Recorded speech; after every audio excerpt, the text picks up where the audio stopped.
I'm not gonna lie, I got distracted watching the gambling. I just had too much fun just watching the gambling, holy shit. Oh, this is great. Hi everyone, hi. Welcome in, welcome in. If you don't see it, I did update the chat bubbles.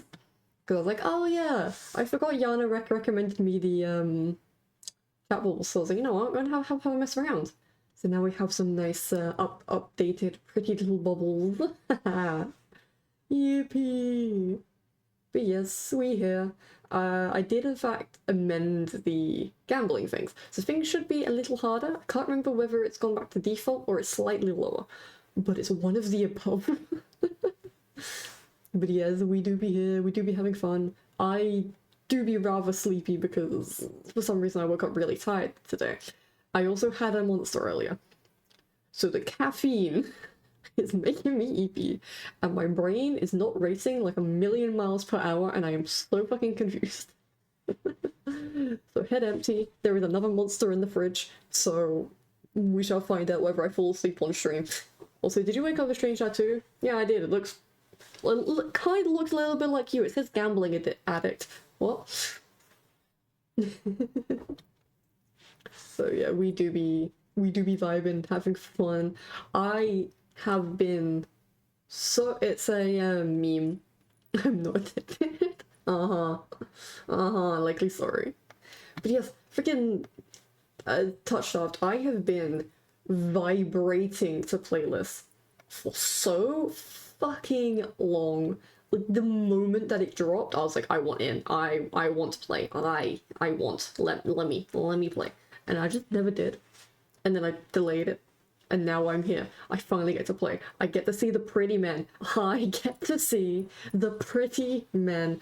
I am so hyped. Because I've avoided everything there is to do about this game. Everything has been avoided like a hot fire. The only thing I have seen is the trailer. Like the trailer and maybe one animatic. I know nothing about this game. Yes, I stalk the Twitter. Besides the point. I want to know. I just like looking at the pretty men because their designs are fabulous. I am hyped. The music is amazing. Wow. Meeting's ongoing. You're not sharing with me. No. No. Hey, Higami. Join me with seeing the pretty men. Please, it would be funny. I am so hyped. Oh. God, my EP, depending on how far, because only the demo is out for this game so far. So depending on how fast we get through this and how EP I am, we may be able to play a little Just Shapes and Beats before I pass the fuck out. My life slogan is marriage is between man and woman, so I need husband and wife quoted from our editor. I don't know. Idea. You know what? Valid. You know what? Valid. Thank you for the gift. Why is the sound still broken? What the fuck? Oh my. Hold up. What? Thing is, I see it. Hold up. Balance video properties. Alerts. One's off. What? Okay, right. Alright, let's see if that fixes it. Well, we shall find out whenever the next fucking thing happens. I don't know why that's broken. Well, because I also did not hear it that time, so... Like, I didn't hear it, but I saw the funny little, slider. So, confusion. We'll figure this out at some point. Oh, boy. Man, my brain just melted. Just empathy. Alright,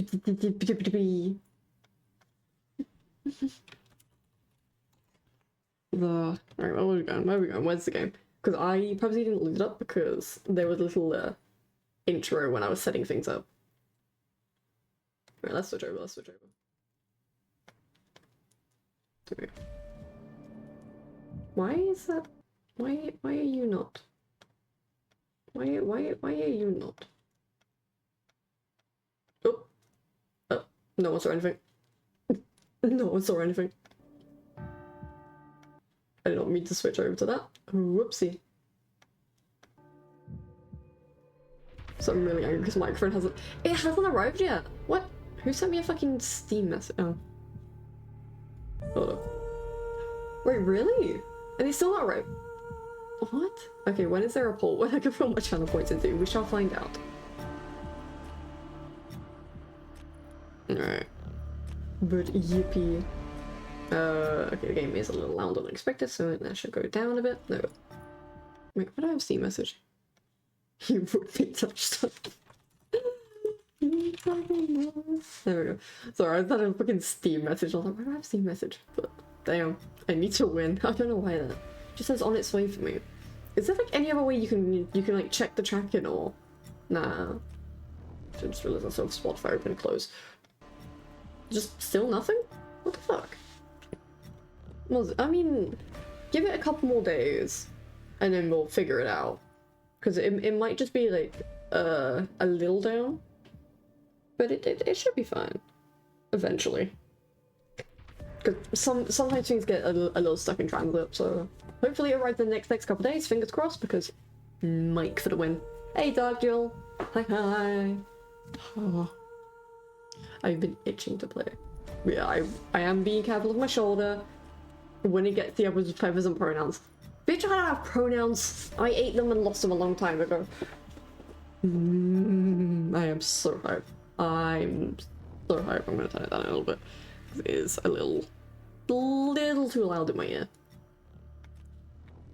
Right, this is going uppies. Uppies. There we go. New game. I heard it that time. I heard the alert that time. I heard it. Wait, you're at 50? Wait, really? Jesus Christ. Streamers and content should turn music to 0 in order to disable copyright.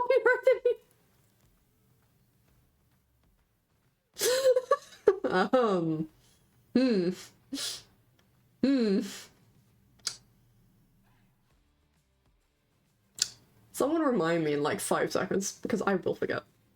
YOLO. It's fine. Touchstarved is intended for older audiences and contains mature content, yada yada yada, yada yada yada. If you see a lot of content warnings, that's how you know it's going to be a good game. That's the rules I go by as a horror fan. Touchstarved, your choices matter. Decisions you make may result in unique dialogue, interactions, or even choices in red text, which can contain exclusive content. Try playing through the demo more than once and choosing different options. You may even uncover a secret ending. Remember, there are no wrong choices, only interesting ones. Choose wisely and save often. Save these nuts. I'm going to save before every choice. Left click, progress text, a mouse wheel, rewind. Oh, I can rewind. Yes. Mouse wheel down, progress. Okay, so I've always progressed. Spacebar, hide DUI. Ooh. Ooh, I'm gonna get all the screenshots. Choose your name. I definitely didn't almost just write in my actual name. You have no proof. Oh god, why do I have messages? Why do I...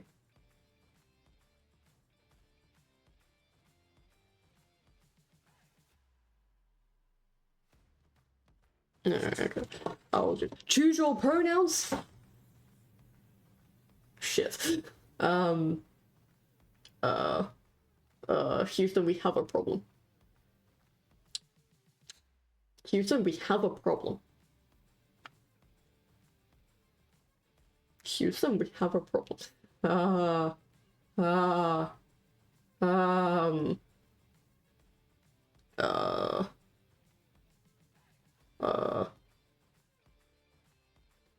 So anyway, that was Touchstarved. Let's peace out. Alright, let's do that. Can I like... Oh, okay, I can. If I turn the music down low enough, then Twitch isn't gonna know. Turn up a little bit. If it's down low enough, they're not gonna know. Because I will lose my mind if I don't have music on. YOLO. Am I in the way of... I'm not in the way of text. Holy shit. It's people upgrades. Oh, okay, I'm fixing my bullshit. Oh, you fixed my... Did I fill up my... I did fill up my water earlier. Let's go. Can I get anything? Hey, it's Would be nice. Hi. We get to see the pretty men, we get to see the pretty men, we get to see the pretty men, we get to see the pretty men. This world began to unravel long before you were born. It began with fogfall. Spectral mist bled from the seams where reality wore so thin it split. And from that fog emerged monsters, inhuman beings with unnatural powers. Some possessed language and intellect, others were mindless beasts driven by little more than the desire to slaughter. It's me. I would be driven by the desire to slaughter. I mean, what? What? I wouldn't slaughter. I'm innocent. As cities fell and unrest spread, humans united in their fear, while monsters thrived in the chaos, and then there's you. And then there's you. You're not even sure if you're human. You were born cursed, with hands that alter the minds of anyone you touch. Choose your backstory. What the fuck do you mean, choose your back? Do I get to just pick a list of trauma? I have a lot. Like, I don't know if I could pick just one. I kind of like having the collect them all like, book full of trauma. Right, let's see. Cursed. Ooh. The unnamed, a fallen or oracle. You were raised as an oracle in the remote temple. The priest claimed your touch bestowed enlightenment, but a visiting mage revealed your curse for what it is. Following the mage's word, you fled in search of the cenobium. You regularly experience unnatural premonitions that rattle your body and soul. An innate sixth sense gives you a heightened awareness of hidden supernatural presences around you. Interesting, interesting. You were raised by society's outcast criminals who accepted you when no one else would. Your partner in crime and friends of childhood helped you steal enough money for a cure, then betrayed you. They left you with enough coin to travel to the cenobium, your last hope. You have sharp-honed social intuition. Jesus fucking Christ, this is going to be a pain for me to read. You can survive and even thrive in the violent underbelly of any city, using your experience with the underworld to get ahead. The Alchemist. An exiled cenobium mage took you in as a child, raising you as her apprentice. She seemed to take pity on your curse, and you discovered that she was cultivating you as a test subject. You fled the cenobium seeking a cure. You're an experienced spellcaster with encyclopedic knowledge of alchemy, spellcraft, and history. With a little observation, you can identify subtle effects of magic. Can I fuse a girl and a dog with the alchemist? Only one way to find out. Full Metal Alchemist. Full Metal Alchemist. Big Brother Edward. I don't know what I want to pick. Because I'm leaning towards Thief. Because this sounds the most fun to me. Because I'm like, danger. Dangor. Can I? Okay, that is clear. Interesting. Here, let me like fix. I didn't have any sound effects for that. I'm confused. Your name is Ashen. You selected they them pronouns. Your backstory is the Hound. Is this correct? Mayhaps. There is a chance. Greater than one. Yes. I think that is the quickest I've ever gone through any character selection. I'm not gonna lie. Don't forget to turn off music for the copyright stuff. Yeah, I turned it down. Because I will lose my mind if there is like zero music. I'll turn it down a little more. I forgot. I remembered I turned it down, but I was like, I will take the risk. I will take the risk. Push comes to shove. Guess I'll just fucking die. It's fine, I'm recording, I can always show it. I need to start showing up the VODs on YouTube. Effort. The wasteland stretches as far as the eye can see. There's nothing out here but death. The ever-present stench of decay and countless sun-bleached bones cast like seeds across the barren land. I would say death doesn't scare me, but to tell the truth, I'm desperate. It's been 2 weeks since I joined the caravan bound across the wastes. Finding a group that would accept me was a trial in itself. As rations grew sparse and my canteen ran dry, I began to despair, and then I saw it. These nuts? These nuts. These nuts. I saw these nuts. Eridia, the city of knowledge, one of the last bastions of humanity left in the world, and home to the famous academy called Cenobium. Ah, it's an academy. Oh god. What's that?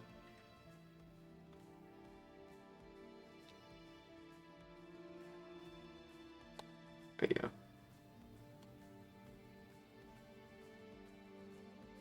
Pain. All the world's knowledge gathered in one place. If there's anywhere I'll find a cure for my curse, it's there. I don't know why everyone's but I click. There we go. All that stands between me and a cure is a final stretch of salt-soaked wastes, or so I think, until the first tendrils of fog snaking beneath the wagon.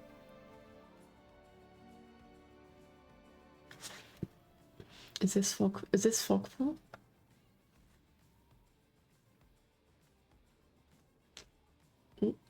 My stomach sinks at the very whisper of it. A silent storm more devastating than fire.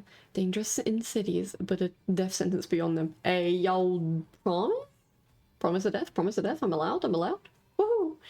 A thick blanket of fog engulfs us, smothering out the lantern's light. The wagon lurches to a stop. An eerie silence, heavy as the mist falls over us. The only warning we get is a strangled scream. Jesus, why is that? But stay back, no! The cry dissolves into wet gurgling. I'm not getting out my water. Jesus fucking Christ. I'm not getting out my water to do that. That was loud. Okay, it's not like loud. And then the wagon violently pitches to the side. I hit the ground hard, the air punched from my lungs. Hey, I done that! I was playing the monkey bars and then I swung and landed on my back. That was fun. When I opened my eyes, adrenaline lends suddenly. Awful clarity to the carnage around me. Man, I love the art style. So pretty. A trader I once shed bread with lies face down in the mud, their back reduced to long strings of torn muscle. Jesus Christ! Gleaming gristle and exposed bone, bodies littered the wasteland. You know what? When they say graphic, I didn't think they meant like that. You know what? Valid. I tried to rise, but my ankle explodes with pain so blindingly so blinding. White blooms across my vision. Only when my eyes adjust do I see the dark shape in front of me. Friend-shaped. That is 100% friend-shaped and you can't tell me otherwise. A soulless stoops over the twisted form of the caravanner. I freeze, but it swivels its head, a dozen bulging eyes twitch in my direction and blink as one. Jesus Christ! I'm just gonna... The soulless lets out an ear-splitting shriek and runs at me. But right before it reaches me, the beast barrels past, vanishing into the mist. Distantly, I hear a horse scream in the dark. I need to move now. Not the horse! Not the haunts. What did the haunts do? Ooh, run for the city, head towards the wagon. Can I save? I can save. Right. Which one are we choosing first? Peter. The horse is here. Peter, not the horse. Alright, where are we going? Wagon? Wagon these nuts, but...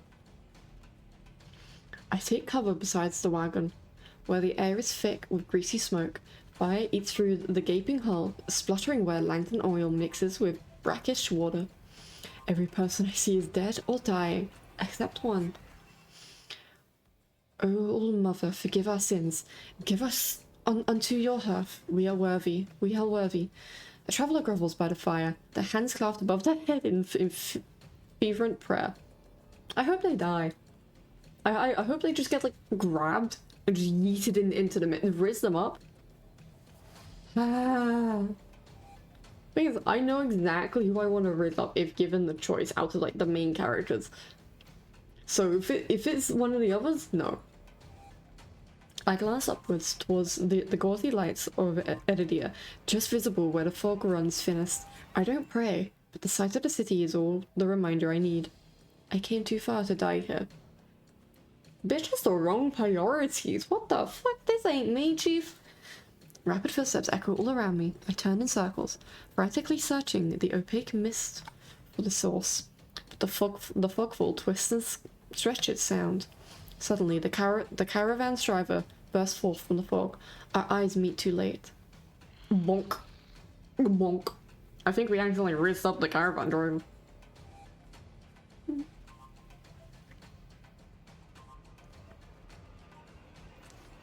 He slams into me, knocking me to the ground, and slips in a patch of mud. The Solus falls on him as soon as he slows. And then they were roommates. It catches the driver by the throat and breaks his stomach with razor-sharp claws. Kinky! He comes apart like wet paper, spilling intestines and viscera in a steaming tide. Fighting the urge to heave, I claw frantically through the slippery muck for a handhold.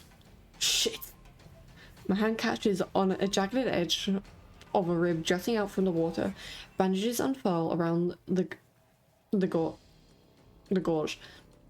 gouge. Jesus fucking Christ. Torn deep into my palm. Youch! The fuck? The pain quickly forgotten when a hand closes around my wrist. Man. Can you stand? Hand. Man, they are so pretty. What the fuck? Also, what the fuck? Yellow? Yellow? Yellow. I'm intrigued. Okay. We need to run. They reach for my hand and I realize too late that the bandages have come undone. No, don't touch me when someone comes near me. The sensation of their thumb brushing the back of my hand sends a shiver down my spine. All it takes is one touch, and the space of a breath. My curse takes hold. Oh, what the fuck? What the fuck? What the? Their lips peel back to a deranged grin. Are their hands around my neck? What the fuck? What?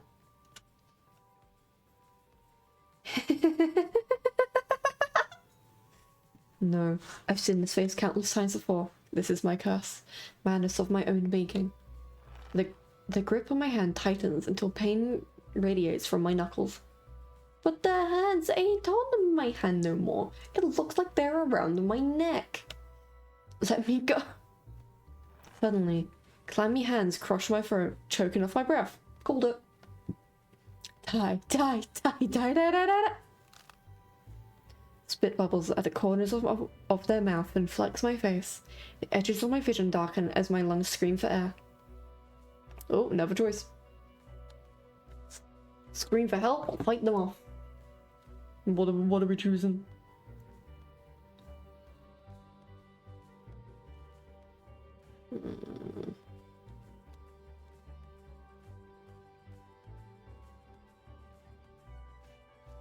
I kind of want to fight them for free, that's what I'm saying. I'm leaning towards fighting them off. My fight or flight nature is going fight. I fight. My nails gouge deep into the traveler's wrist, but no matter how much blood I draw, they don't flinch. The more I struggle, the tighter their grip grows. My pulse hammers in my ears, slowly with each thudding beat. This can't be happening, I'm going to die. But not because of the fog fall of the souls, but because of my own curse. Tears sting in my eyes. No, not here. Not like this. The hands drop from my neck, leaving me wheezing for air. My lungs burn with each ragged cough. My vision clears and the traveler's face takes shape, hovering inches from mine, lips still split in that macabre smile, even as blood seeps between their teeth. Hey yo, I wouldn't mind dying like that, honestly? Same. But it would surely be a way to die. And I definitely would not be complaining, I'll say that much. I would be complaining about the person, but not by the means. They give one lush, shuddering breath, and then slump over the claws hooked through their stomach. You're so goated for that, exactly. Oh yeah, the soulless exists, I forgot about that. I forgot about the boy. The soulless shoves the body aside, and the glowing eyes, studying its leathery skin through its fin, grins. Leathery skin, fin, as though grinning. Jesus fucking Christ. No. I would get fucking smashed in, probably grabbed and thrown into a wall. But, yeah. There's a flash of claws. Red spill across my vision. I thought there'd be pain, but as I sink into the murky water, All I feel is the grit of silt filling my mouth and the icy embrace of shallow waters. No, the better smash. No. Distantly, I notice an arm resting among an outcrop of reeds, mine, neatly severed at the elbow. It's fine, I didn't need my arm anyway. I'm not. I have standards. No, get out. Mods, can we get a ban on Twoggle? I should have taken both arms. Without them, maybe I could have survived. Maybe I could have had a home. Instead, I'll die cold, alone, and face down in a desolate wasteland. Not again. A fitting end for a monstrosity like me. Did it get abandoned already? Ow. Flashbang. Who needs a flashbang redeem when you have a game to remind you of the pain that is light? If this is death, it's not as bad as I feared. The cold is gone, as is the choking stench of bog water. White moment, true. No, there it is. I could drift forever, cocooned in oblivion, until all thought and sensation vanished.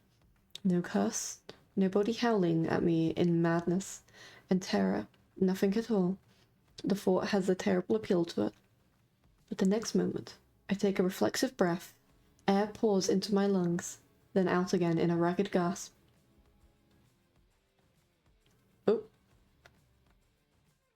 No curse. Wait, what the fuck? History? Did I just actually skip some death? Did I just actually could drift it? The cold is gone. No. I could drift forever, cocooned in oblivion till all four. Sensation. No curse, nobody howling at me in madness and terror, no, nothing at all. The thought has a terrible appeal to it. Oh, okay. Oh, dang it. No. Feeling comes flooding back. Warm cloth on my bare skin. A firm surface underneath me. A strange tang of sulfur in the air. Are you saying I didn't actually die? Boo. Do not be afraid. Be not afraid, my child. The duel isn't possible anymore. You're out for visit. Oh, it's this guy. Pretty sure this is like the shortest guy. I twist my head towards the voice. Tears flood my bleary vision at the bright glow of lamplight. Smash! Wait for high noon. True. Try not to move. No, because he said for me not to move. What if I just cha-cha slide my way out? You know? Just boogie woogie woogie. The voice is calm, steady, and commanding. But more importantly, it's a stranger's voice. I love acting with ears rings.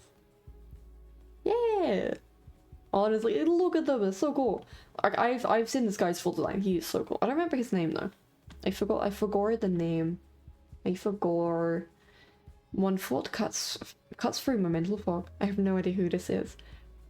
And I'm completely at their mercy. What instead of cha-cha slide? What if is oh my god. What instead of cha-cha sliding out, slide into his DMs? No, you can slide into his DMs. I want one specific man. Stay away from me. My words come out in a little more than a creaky whisper. I clamp my mouth shut, hating how weak and helpless I sound. No. Get out of my mum's car. Why not all of them? No, you right. No. Who the hell is this? Boop. Right. Are we listening or are we sitting up? I kinda wanna sit up. Cause he's like, stay still, and I'm like, spite. Go eep. Eep.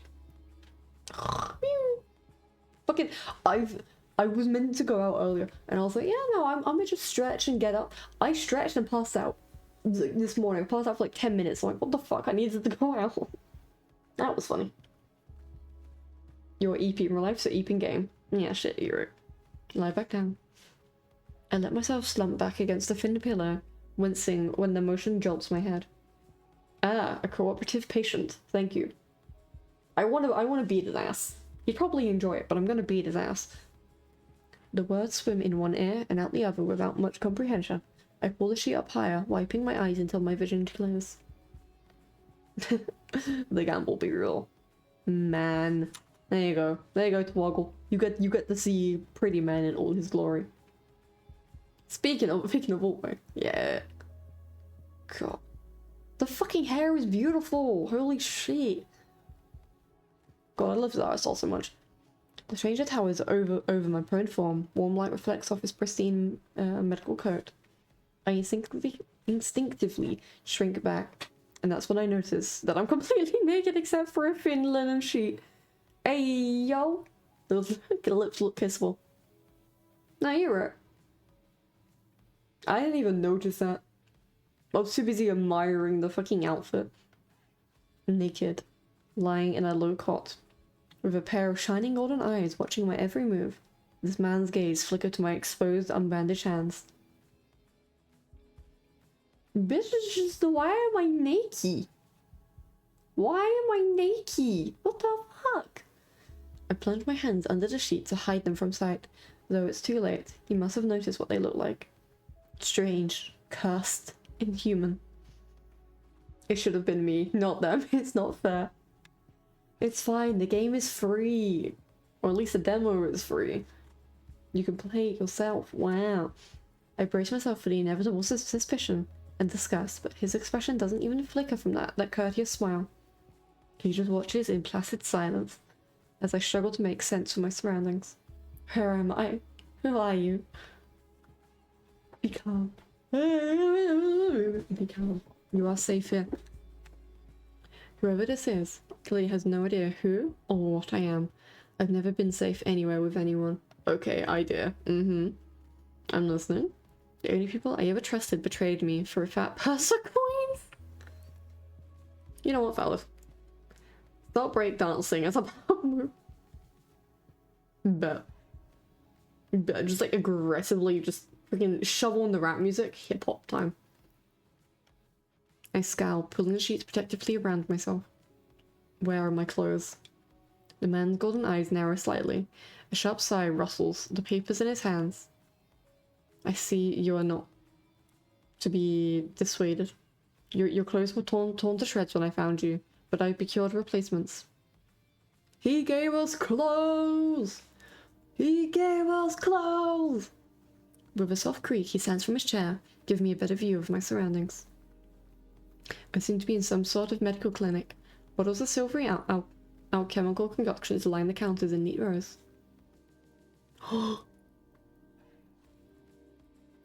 Hey, y'all, what is that painting? Interesting. That shit was really cool. The air makes my nose twitch. A faint whiff of smoke and something distinctly metallic that I can't quite place. Probably blood. Probably blood.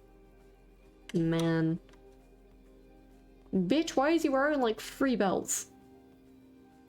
Honestly, unless you're counting that as 2. No, that is a lot of belts.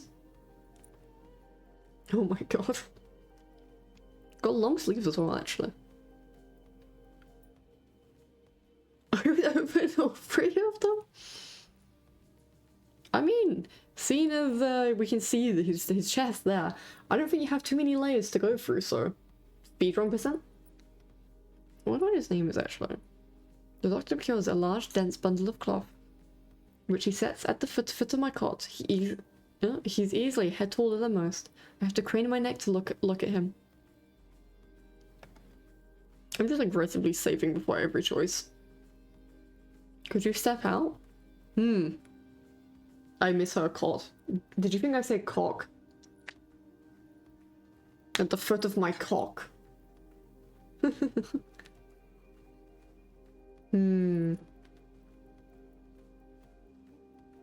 Thank you.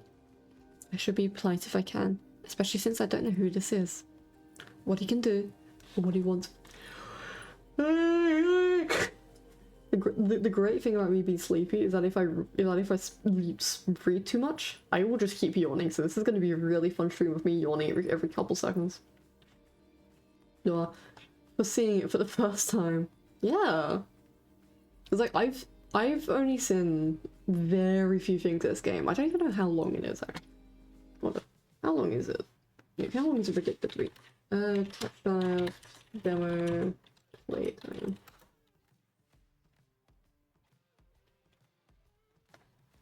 About 5 hours. Oh, okay. Never mind. I should have plenty of time for this. Thank you. You are welcome. I'll leave you to get dressed. I mean, he can stay in if he wants to. I'm sure Toggle wouldn't mind. With a curt nod, he leaves through a narrow door. I hear a soft click as the lock turns behind him. I count to 3 in the sudden silence. When I don't hear any more footsteps, I reach for the bundle of clothes. An itch on my elbow stops me short. I reach down absently to rub at it, then freeze when my fingers are met with a neat line of stitches. I know what I saw. The beast took my arm clean off. I certainly wouldn't see, called it. And yet my arm shows no sign of injury apart from the black stitches poking through my skin. I gingerly flex my fingers, feeling my heart race at the sensation. Bro, did bro just fix an arm? Just you know, casually, yes. Let me just fix your fucking arm. What? What?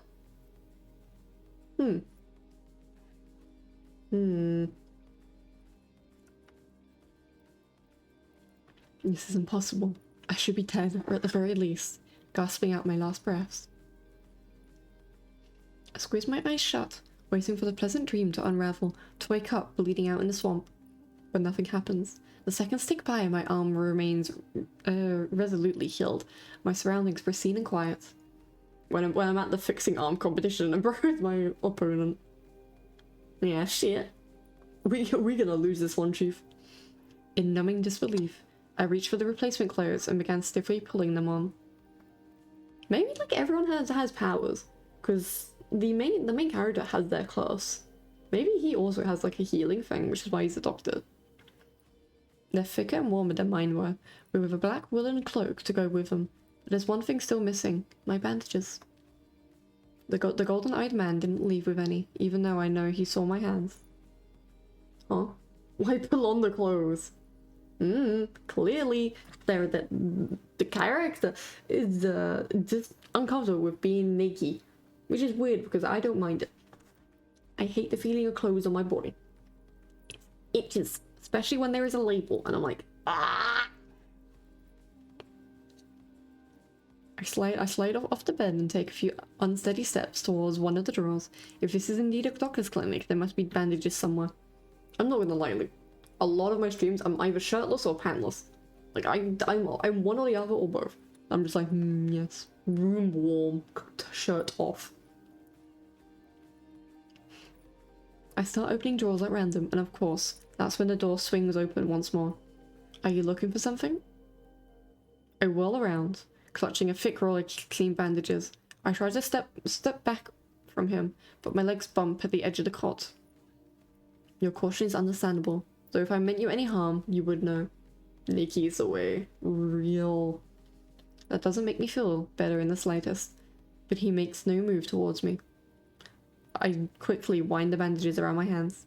The glowing scars and molted skin disappear under a layer of clean white cotton. You know what, actually that reminds me, I've got my bandages next to me.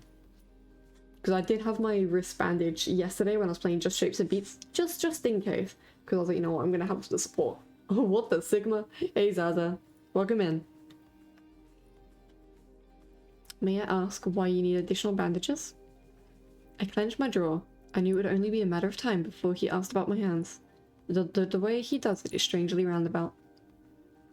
There is 3 options this time? Bonk. How very lucky. Well, there we go. Nose, I swear to God, if you decide to start bleeding, I'm going to throw hands with you. I can't be asked to get up to get tissue. Thank you for the gifted. Have you heard of Boyfriend Dungeon? I don't think so. Boyfriend Dungeon. Wait, what? What's up? What was that? Ah! Thank you for the follow. Welcome in. Boyfriend Dungeon. I have not actually. The art style do be very pretty, I will acknowledge that.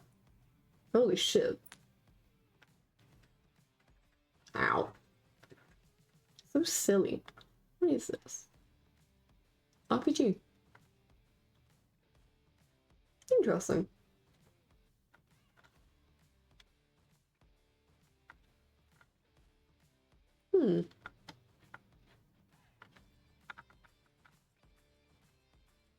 Noted, noted. Oh. I figure I might as well. I'm already subbed. Very. Welcome in, welcome in. Saying nothing. I think that's better the way. Oh, yeah. I forgot that was the options. I got distracted looking at boyfriend and I was like, oh, what's this? If nothing to add to it, yeah. There's no answer I could give without raising unwelcome suspicion, so I just shake my head and finish tying the bandages in silence. I could only help if you tell me what ails you. Bug him. You're a hound. No, I'm a thief. I am a thief and I will steal some people's hearts. Whether that is emotionally or physically, I'm taking hearts. An involuntary snort of laughter escapes me. Where would I even begin? Would he even believe me if I told him? No, best to keep my curse to myself for now and learn more about him first. Who are you? The path was called Hound, so act like it. I debated for a second and I was like, no. You may call me Koras. And where exactly am I? Edidia, which I assume was your caravan's destination. I can think of nowhere else for a group of travelers to go. You can call me his based. Edidia. So I made it to the City of Knowledge after all. I should feel relieved, but all I can manage is a vague sense of increasing unease. How did I end up here? I brought you to my clinic, of course. You're the only survivor from the caravan, barely clinging to life. You needed immediate treatment. Which you provided? Yes. He says it so simply, as if I'm a small child. He's explaining a basic addition to me. 1 + 1 = window. Even though 0 would probably argue to say that it equals 5. I frown and flex my fingers on my recently healed arm. Aside from being a bit stiff, it feels fine. Orally attached to me. I think the ironic thing is that their arm is probably better than mine at the moment. You're saying that you stitched my arm back on? Pardon? A soulless attack attacked the caravan. It ripped everyone to shreds. It tore my arm clean off. But when I woke up here, I trailed off, bewildered. I've never heard of any magic that could heal a mortal wound like that. What kind of person could do such a thing? Steal their arm. Clearly, that's the only option. Just yoink, mine now. The Dr. Koras pinched the bridge of his nose. He sits back down in his chair, quiet for a long time. I do not know where you came from, but Edidia is a city of knowledge, and deadly secrets alike. Information is power, and it is most unwise to give or receive it freely. Since you have refused to divulge your secrets, I will not divulge mine. I do not even know your name. I was just... You are new to Edidia, so I will overlook the specific breach of etiquette. However, you should not expect others to extend the same courtesy. Do you understand? There is a chance that I may, and there is a chance that I won't. There is a chance that I may come over there and beat your ass to death. What? Huh? I just realized something. That's dangerous. He looks pointedly at my freshly bandaged hands. Loath though I am to admit it, he has a point. I am also a complete stranger to him, and if he's telling the truth, he saved my life. I take a deep, steadying breath. This time when I speak, I sound a bit more like myself. Ashen. My name is Ashen. Ooh, TikTok.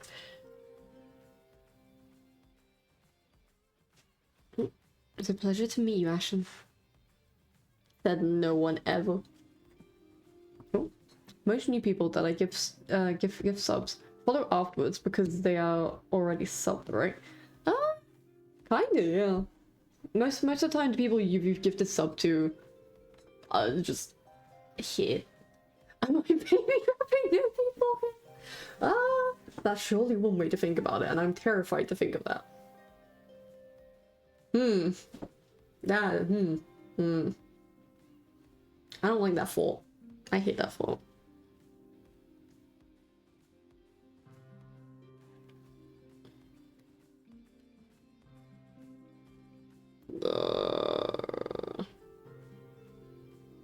I don't, yeah, no, I wish to unread what I have read. There's a little more warmth in his smile, his polite demeanor back in an instant. Save. Yoink. I'm gonna return to these save files and just be like, what is this Guna game? I'm bonking you right now. What the fuck, Eldritch? Let me have this moment. It's Touchstarved. Let me have these pretty men. Let me have the pretty men. They look cool. Also, hi Eldritch. Been a while. Holy fucking shit. What the fuck? Thank you for the gifted. Again. Yippee. No. Yay! Why did you save me? Thank you for saving me. Let us good in peace. You're right, you're right. Thank you for saving my life. I'm frowning upon you. I have done the worst things. Me gooning over a game is probably the least of your worries. Fellow League player. Blech. I chance to smile in return. I missed that dialogue. I thought I didn't. Nope, never mind. I missed dialogue. I'm stupid. Are there any emo boys? Oh, I guess kinda. Hold up. Let me get up the promo up. Let me get up the promo up. What areas? Save as. What the fuck is that kind of? What the fuck is that file type? Piss off. I want a PNG. There we go. I mean, kinda, I guess. Where's the image?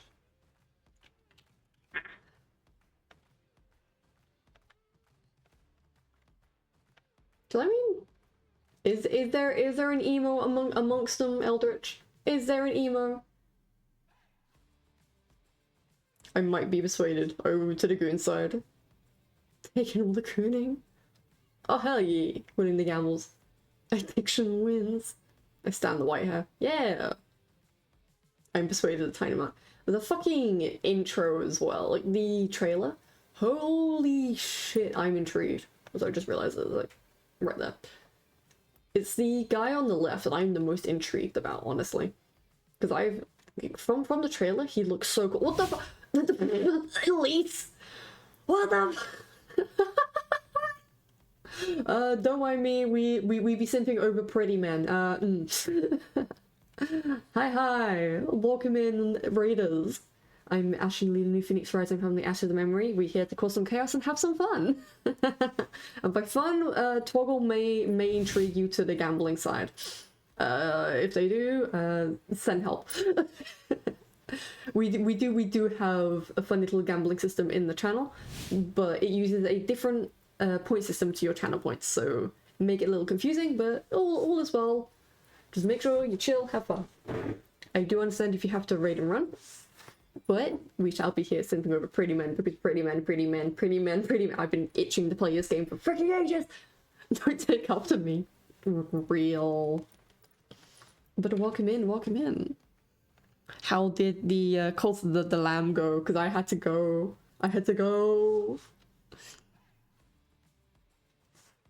I chance to smile in return. Even if he won't explain how he did the impossible, there's no doubt in my mind that I'd be dead if it was not for Grass.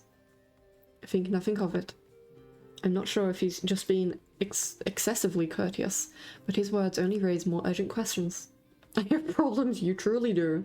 And you know what? Speaking of problems, let me do my again. I got a raid and run, but I love how much the cult grew in such a short time. Let's go! Culting for the win. Yeah, it was a lot of fun. I don't get to see her around too much, I'm Muay type. But I have to ask, why did you save me? You don't know me. Yippee! Make sure you have a good stretch, some good old water and a snack though. Your question seems to startle Caress. I could hardly leave you to die in the wastes. But it would be funny. Assisting those in need is the very essence of a doctor's duty. I wonder whatever duties he can do. I never met a doctor who also handed out free clothes. My fingers find the edge of the cloak. There is a subtle but delicately embroidered pattern around the hem. I try not to think about what kind of price might ask for such well-made clothes. No, I suppose not. Edge. I fucking knew it. I knew it. Matter of time. Forgive my presumption. I really come across so fascinating a patient. I blink. What did he just say? Ah, I simply meant that few would cling to life so resolutely, or brave. Such a perilous journey to editor. W Riz, no. No. I want man on left. He can wait. I could not help but be curious about you, Ashen. His voice dips to a softer murmur, and he abruptly looks away from me. Save. Oh. Oh, they let me have save files for days. They let me have save files for days. I'm not complaining. I don't know what to say to that. I honestly don't know what to say to that. Oh god. Ah, my mate's finished doing his pause for the new style banners, and I have a video to watch, but I must wait until after stream. God damn, something about So Skitty Man does it to me. Real. No, you're right. If you knew more about me, you might not like me as much as you think. Doctor or not, he wouldn't want to risk his life or sanity over me. No one ever does. Real. Man, I didn't ask to get fucking called out. A peculiar thing to say. How would I have cause to dislike you? And here we are, back at my curse. The thing I've been desperate to avoid discussing. Oh. Me when my vision fucking violently shakes. A loud knock at the front door stops our conversation cold and spares me from having to say anything else. Duty calls. He said duty. Unfortunately, you are not my only patient today. The knocking grows more insistent and Caress lets out a tired sigh. Please wait your turn. Though he says it quietly, the clamour on the other side of the door abruptly stops. Do you need anything before you leave, Ashen? Oh. I wish I had a curse where I got nation cake into the crash. That's what dreams are for, my friends. That's what dreams are for. Between the solid attack and the miraculous survival, miraculous, I'd almost forgotten why I came to Edidia in the first place. I needed directions to the Cenobium. The Cenobium? The look on his face is downright chilling. He pauses, choosing his words with cold deliberation when he speaks again. Whatever you seek, it is very unlikely you will find it there. The Cenobium gates open for precious few visitors. Even if they did, you would not like what you found inside. My heart sinks. Is he saying that I came all this way for nothing? Risking my life and limb for nothing? I mean, you got to see Pretty Man, so I wouldn't say that's nothing. No, that can't be. I've only just arrived, and Edidia, the largest city, still standing. There has to be a cure for me here. Then, if not the Cenobium, why would you suggest? Do you know anyone else in Edidia? I shake my head. And then I suggest a local guide. Head to the Wet Wick and ask for Leander. Man. I know that name. Excuse me? The Wet what? The Wet Wick. Wet Dick? What? He sounds deeply unamused. Following the postings advertising Leander's bloodhounds, they are difficult to miss. When you meet Leander, tell him I sent you. Why do I have a notification? Oh. I'm getting called out on the server, what the fuck? But like John? No. There isn't much to go on, but Karas points towards the clinic's back door. You will be safe so long as you do not draw attention to yourself. Oh man, but that's what I do best. I don't. I suck at it. That's easier said than done. I've always managed to be a magnet for the worst sort of attention. If you require my assistance, you may return whenever you wish. We have rights to break in. Let's go. Oh god. Hey Jacob, we're looking at Pretty Men. Oh god, not the green news. Though he's smiling, there's a note of finality in his voice. Resigned to my dismissal, I slipped out the back door. What great news do you have? Did you get your E4 Venturine? Did you get your E6 Sampo? Guess who has E4 Venturine? Let's fucking go! Yippee! Also Jacob. Pretty man. You want both? Let's fucking go! Proud of you. I find myself standing in a narrow and rather gloomy alley. I pulled the new cloak up over my nose, stepping over the contents of chamber pots that have been emptied into the street. Pretty men, the gamble is for you. Rip. Something weighs heavily inside of one of the cloak's pockets. My coin purse. We have money! I use up a luck winning that 50-50. This calls for gambling! Oh dang it! Hey now. Everything is still inside, every last coin that I scrapped together for the journey to Edia. It doesn't even look like it was opened. There were so few coins to begin with. They probably weren't worth stealing. I glanced back at the clinic's closed doors. Kuras didn't take any payment. He didn't even ask for a future favor. Come in, Jacob, informed. My hubris. Oh, yeah, there's the coins. But he also said that in Edidia, secrets are power. Does he expect me to give up mine at some point? That's not exactly a comforting thought. Still, no matter why he did it, Kuras gave me a second chance and a lead on where I might find help. Also, oh yeah, there's the gremlins. Also, yeah, I figured out how to change the odds of the gamble. I did initially turn it up, then Twoggle asked for me to turn it down. So if you're losing your gambles more, blame Twoggle. I'd better get going before he changes his mind. I squeeze out the alley and into the crowded main street. The line outside Kuras's clinic stretches down the road already. Two thin peddlers queue alongside weathered elders. If any place is in desperate need of a free clinic, it's this one. Toggle, why? Oh shit. What the fuck? Oh, I accidentally went back. Whoopsie. Read gambling. We like the challenge. Hey Anna. Oh my god. It's supposed to hurt. Oh, I forgot I lost them all offline.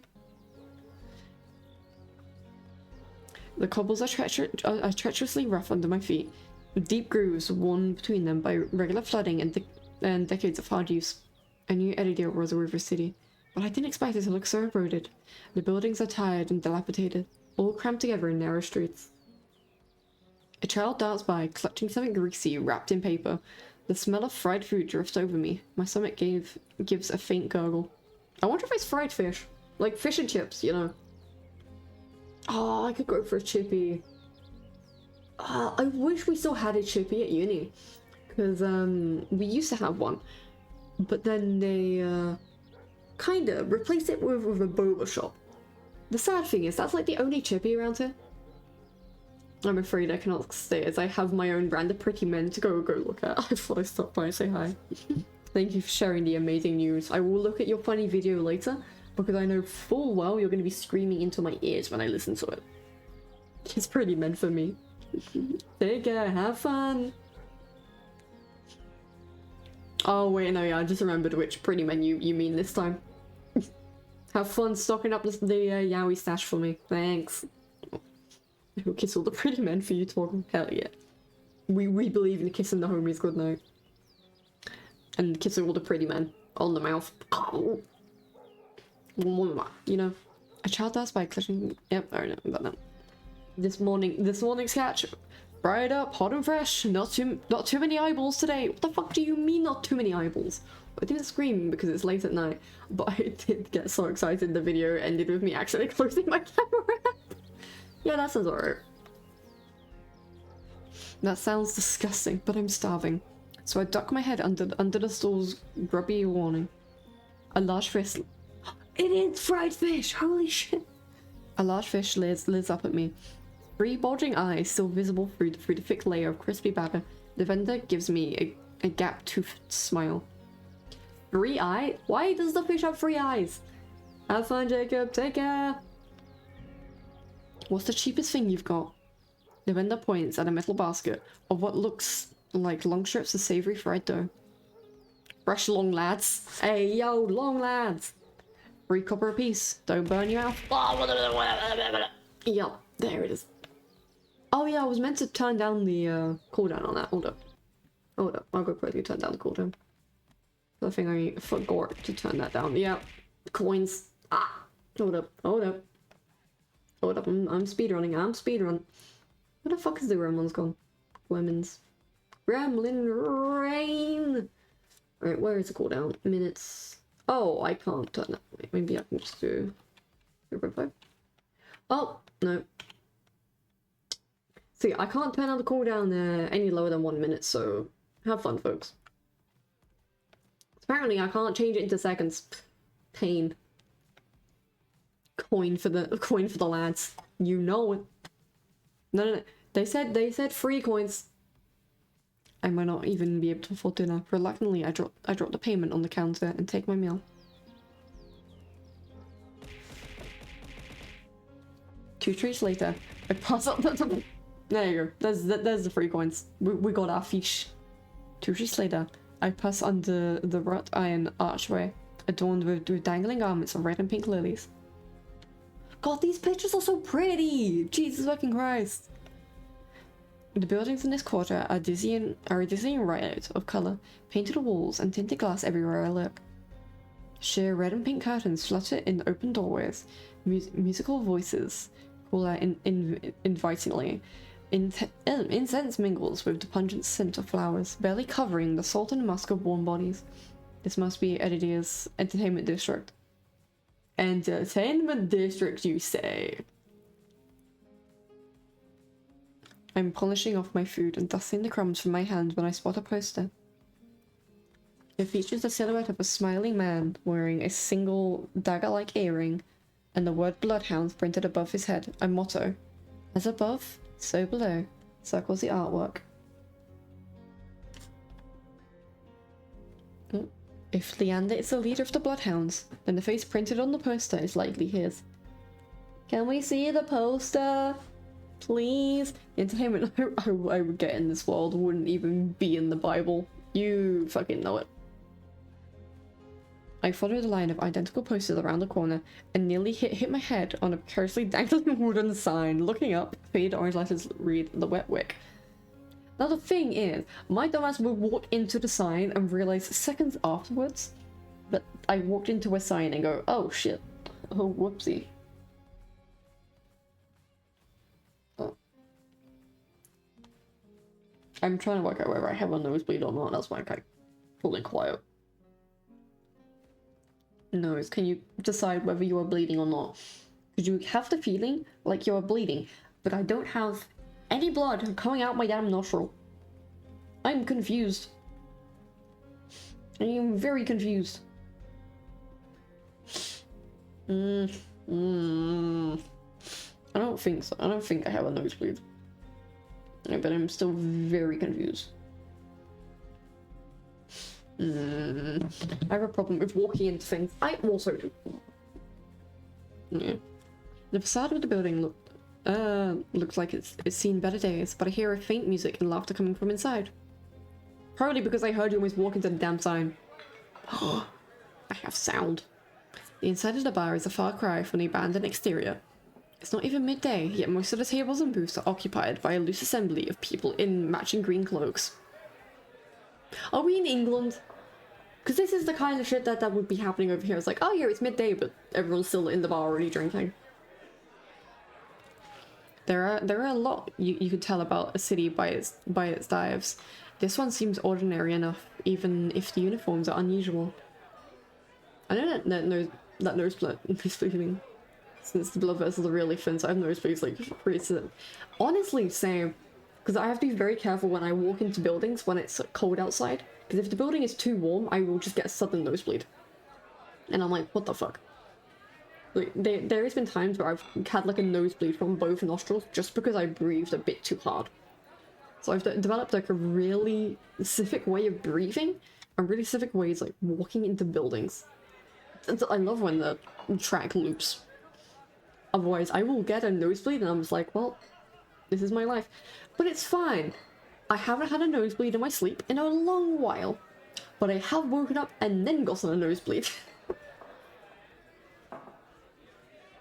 And my nose has priorities now. It doesn't like me waking up in a pool of blood, clearly. A cursory glance doesn't turn up anyone with a dagger-shaped earring.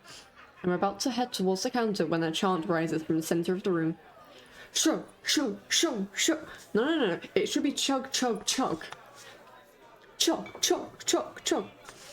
The remaining green cloaks abandon the bar and their booths to rush towards the center of the room in a sudden torrent. There's no time to move out the way. I'm caught, swept along in the all-stench current. Hey! Rhythmic chanting drowns out my voice. I thrash, throwing out my elbows as the press of the bodies grows heavier. My hip knocks into a table. I grip it, holding on tight to steady myself, but the crowd is stilled, the chanting has stopped. A pair of gilded boots stride across the tabletop. Cells, I mean ointment. When my nosebleeds got better after using like nose ointment. I didn't even know that there was nose ointments. I just dealt with it, but also man.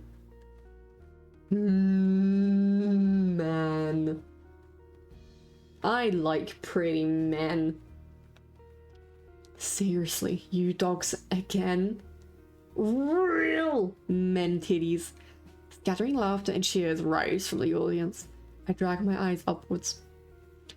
Honestly, this would also be my first view of, oh no, a person looks up. Rax would quote that. Awooga. Men. Man.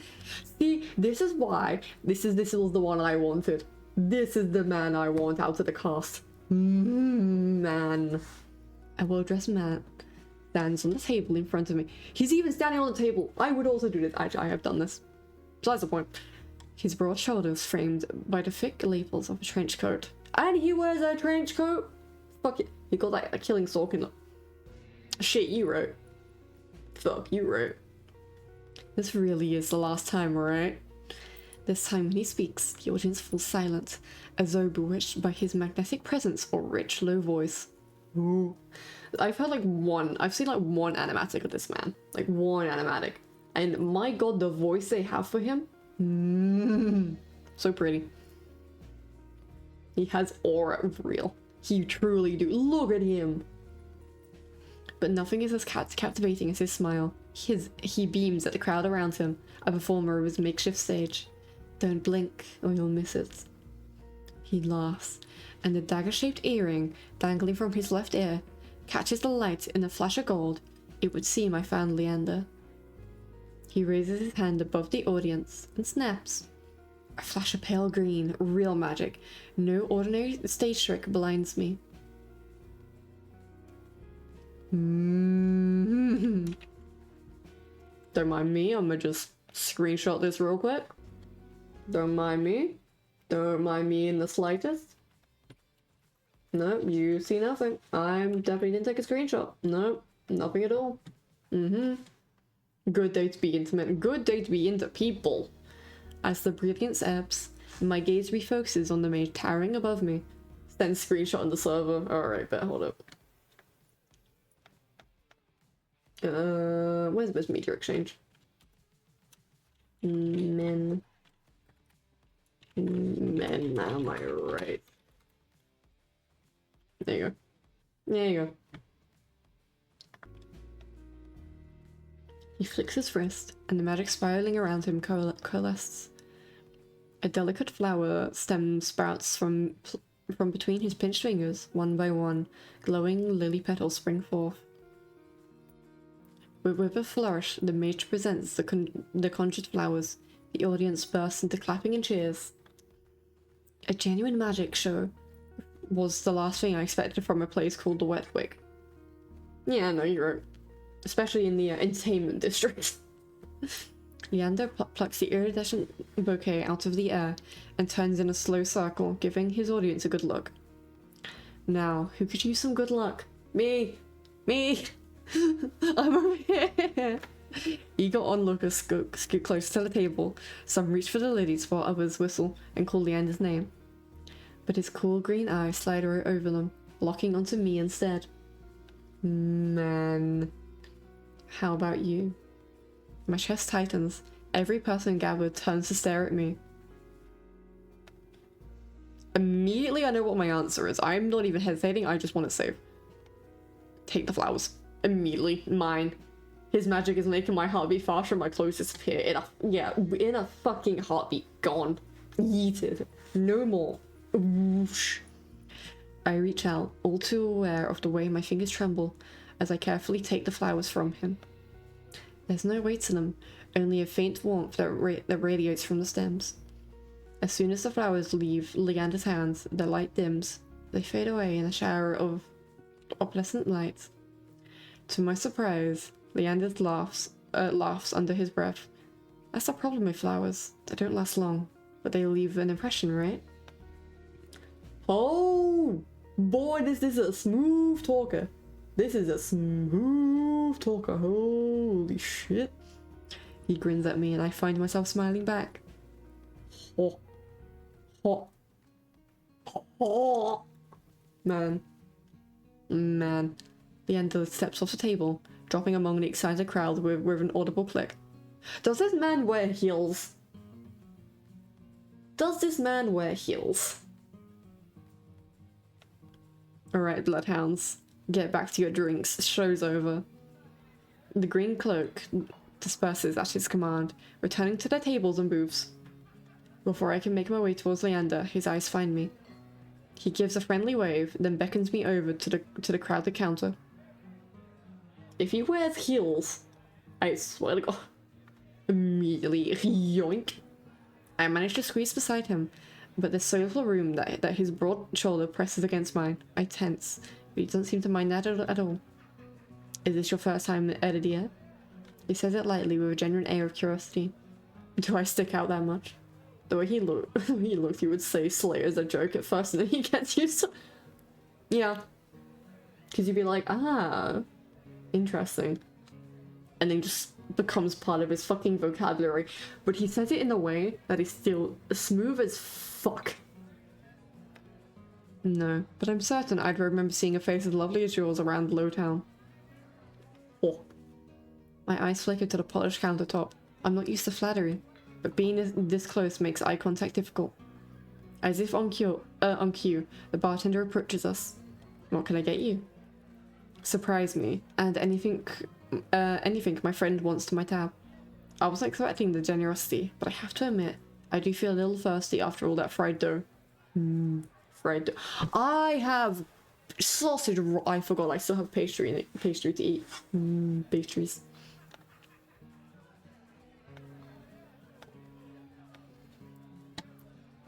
Water's good? Nah, we being spicy today, boys. I'll have what he's having. While the bartender leaves to fix our drinks, Leander leans his elbow on the counter. I'm close enough to notice the purple shadows under his lower lids.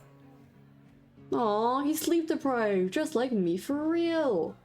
His eyes wandered over to me in return, but when they lock onto my bandaged hands, a sour taste rises in my throat. Here comes the questions. Man. So what brings you to the wick? You could have sent me. He pushes his hair back from his forehead and it immediately falls right back into place. So it's about work.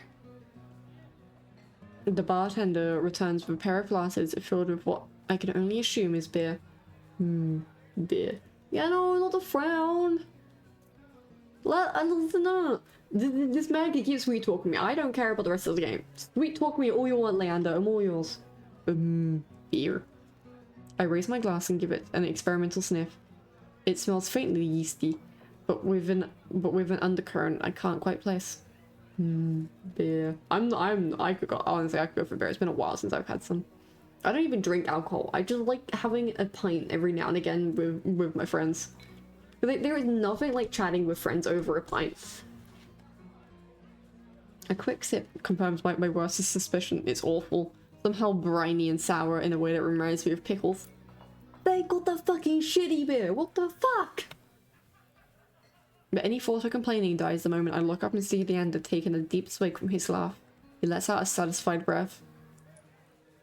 That fucking expression. Hello. Hello. How can I be of assistance?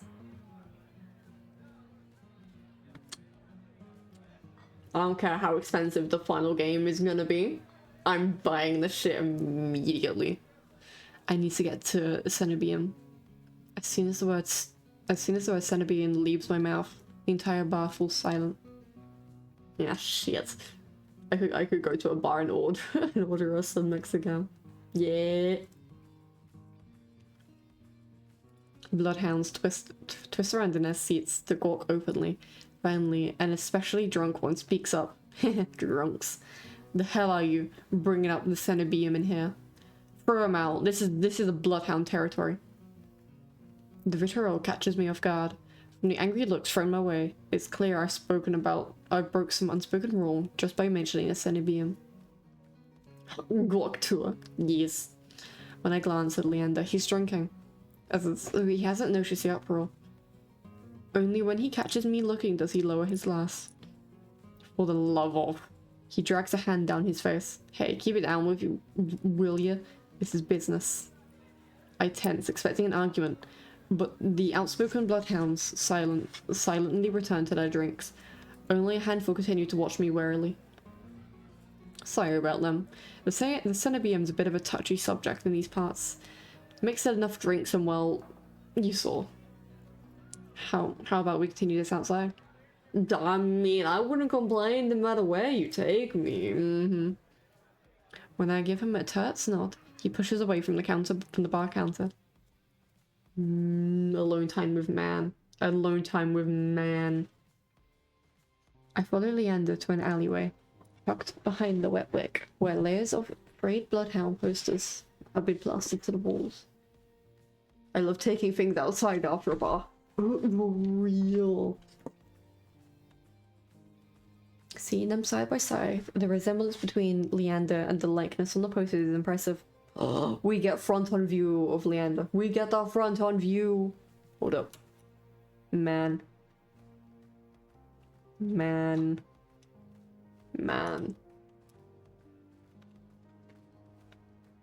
Karas didn't send you here for help with the Cenobium, did he? From the look he gives me, he already knows the answer. I glance away. Them forearms. True. Bro, I think his forearms are thicker than my thighs, and that's not saying much, but still. That can do things I won't specify. No, you're right. You say fair, I agree. From me looking at him? That's what... No, he didn't. He suggested I find an alternative. Yet here you are, asking about them anyway. What do you need the Cenobium for? I don't want to tell him about my curse. The less people know about my capabilities, the better. Thankfully, Leander takes my reluctant silence as an answer. Well, I see you're already aware of the city's currency. Information's worth its weight in gold here. Man, his expression! Karas told you the truth. The Cenobium dangerous. Get on their bad side, and they'll imprison you here if you're lucky, or torture you if you're not. Well, I mean, if you torture me, then you're gonna have a whole different problem on your hands, but I'm not gonna go down there. But the Cenobium's supposed to be a place of learning, a sanctuary. The Cenobium has always been heralded as the last bastion of human knowledge, a shining beacon of hope in a world steeped in nightmares. If any place held answers, it would be the Cenobium. That's why I came here. That's what they want you to think. But things that seem too good to be true are often just that. Such a simple statement, yet it leaves me reeling. If it's true, I staked everything on a lie. What now? Leander clears his throat. But as I say, there's solutions to every problem, and alternatives to every solution. He claps his hands and turns to me with a brilliant smile. His smile could melt a room. And that's why Karas pointed you to the bloodhounds. Look at that smile! Holy shit! Let us help you. Whether it's hurting soulless, finding people, or recovering stolen valuables, we can do it all. And free of charge. I don't like that everything is free of charge. I'm suspicious. The grin these people give is crazy. Exactly! It melts with my pants! Alright, no. Continue. This is a safe place. I agree. I'm shaking my head before he even finished his practice speech. My patience is wearing dangerously thin. No. Clearly the main character is not me, because I'd be there fucking melting into a puddle on the spot.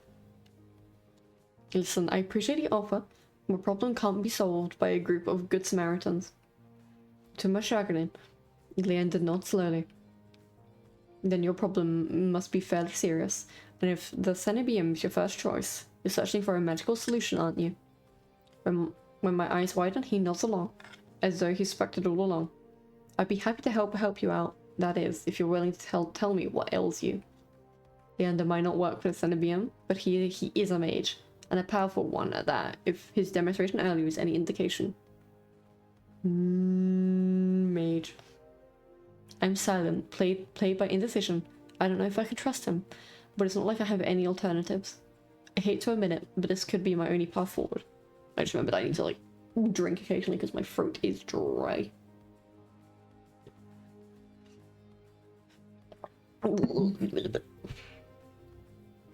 I may just go get tissues in a second, I swear, because my nose is annoying me. I'm trying so hard not to rub it, because I know if I rub it, it's gonna bleed, and then that means I definitely have to get up to get a tissue. Speaking of dry, never mind. You don't be dry, you be winning the gamble. My confession comes out in a pained whisper. I'm cursed. Cursed? Oh, now I'm very curious. What kind of curse? Something ancestral or more recent? That fucking smile. It all started with a smile. That damn smile. Twilight S line. He looks me up and down, taking in my face, my eyes, and finally my hands. It's your hands, isn't it? Well, yeah, Poindexter doesn't take a fucking rocket scientist. I wait until I'm certain my voice will remain steady before answering. My touch is dangerous. It changes people. Hurts them. Before I even finished. Oh! Ayo? Do we get to hold hands? Bro's taking off his gloves. Do I get to hold hands? Damn, if he looks me up and down like that, I'll be speechless. Bro, but he's taking off his gloves to walk. He's taking off his gloves. Raven finished. Leander begins taking his gloves off. He tucks his left. Water would be nice. Thank you, Esther. Oh no, I need this. Upgrades, people. I be sipping. His left hand free and flexes his fingers. Let's see it. Sorry, I mean, oh yes. No, you're right. He offers me his hand, and a prismatic flash of magic ripples across his palm, but I'm already shrinking backwards. I can't. I don't care how confident Leander is, I can't bring myself to hurt him. To see his kind face twist into a mask of madness. I mean, I wouldn't complain. I wouldn't complain. Believe me, this isn't an ordinary curse. I'll be fine. Perhaps where you came from, your application was strange and one of a kind. But spend a year in a city and you'll see 1,000 curses and thrice as many cures. If you chose me like that last guy, that's what I'm saying. Do you really think Curtis would send you here if I couldn't handle it? How should I know? I only met him today. I'm as good as any mage in Cenobium. Better even. If they can help, so can I. I'm willing to trust him. I'm willing to trust him. I would gladly give hand. True. You don't know what you're asking me. I'm asking you to trust me. I would. In a heartbeat. Yoink. I look from Leander's outstretched hand to his confident smile. Then with a short breath, I begin unwinding the bandages from my hand. Fine. But if you lose control, don't say I didn't warn you. I think this was what was I think this is like the animatic I saw from like this section. He is a Rizzler. He be the Rizzler, and I be Rizzed. You can tie me up first if it makes you feel better. What the fuck? He be blushing. He be blushing. Yeah, this, hold up. I'm getting the animatic up. Hold up. I'm getting the animatic and I'm going to send you the server. Because this is the animatic I saw. Touchstarved animatic. Because this is the only thing of this game I've seen. And my god, the voice acting has me melting. On main, crazy. Men. There we go. Because I fucking love the tying up I would do would be in public. Oh my. with each joint I expose, I grow more and more certain that this is a terrible idea. Ready when you are. If he's bothered by the way my hand looks, he doesn't show it. My fingers hovering shakily over his palm. 3, 2, 1. I know exactly what I'm doing. I know exactly. I'm not holding back. Touch.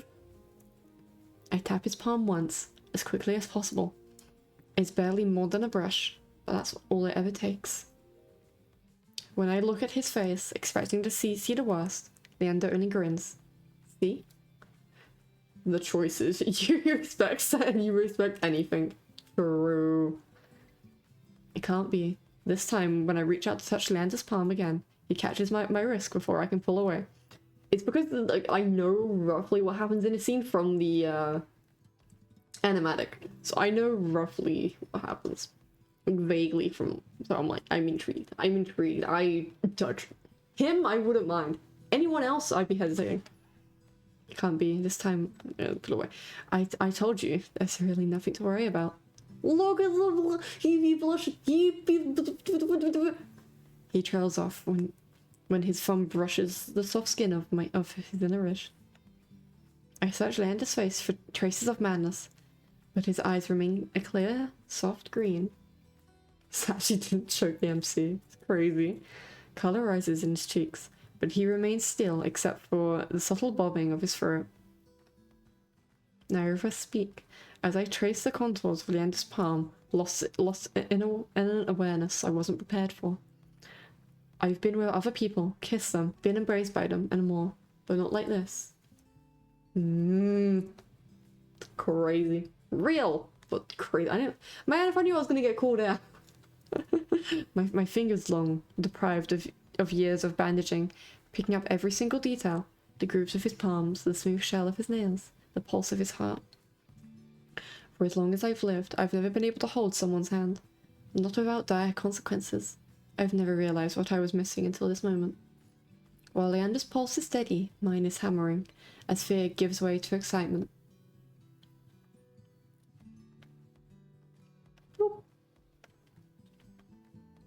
Boop. I have my priorities. My hand glides over Leander's wrist and up his forearm where smooth skin abruptly gives way to the raised scar by the edge of his sleeve. It matches the one that runs from his collar to cheekbone.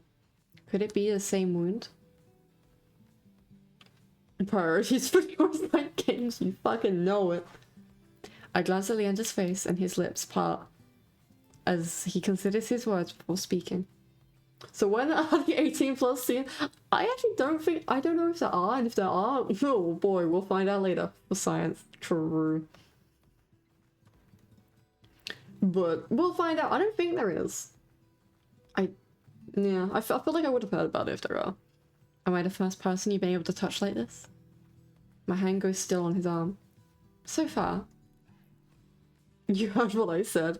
I'm just hearing this game for the first time, after all. Yeah, I actually don't... Funny enough, I don't know too much about this game. Like, I know some bits, but I'm going in entirely blind in this. So, if we encounter some 18 plus scenes, I'm gonna be surprised. I'll admit, your touch does make it somewhat difficult to say level-headed, but not due to your power. Let me Google this real quick, please. He takes my hand, his soft green eyes flick to mine before he turns to inspect the golden fissures crisscrossing my knuckles. Look, we match. He points at the golden pin on the coat collar, and I give a small smile. Bro, how is he so fucking smooth? Ah! If I ever had anxiety, this man would be the one to ease them. I draw my hand back and take a steady in breath. My head feels as though it's stuffed with cotton. It doesn't. Oh. Well, that means I can stream this as late as I want. It doesn't mean I'm not going to be mildly disappointed, but it means I can stream as much as I want and I won't have to worry. I draw my hand back, take a steady in breath. My head feels as though it's stuffed with cotton. Habit alone guides me through the motions of rewrapping my hand.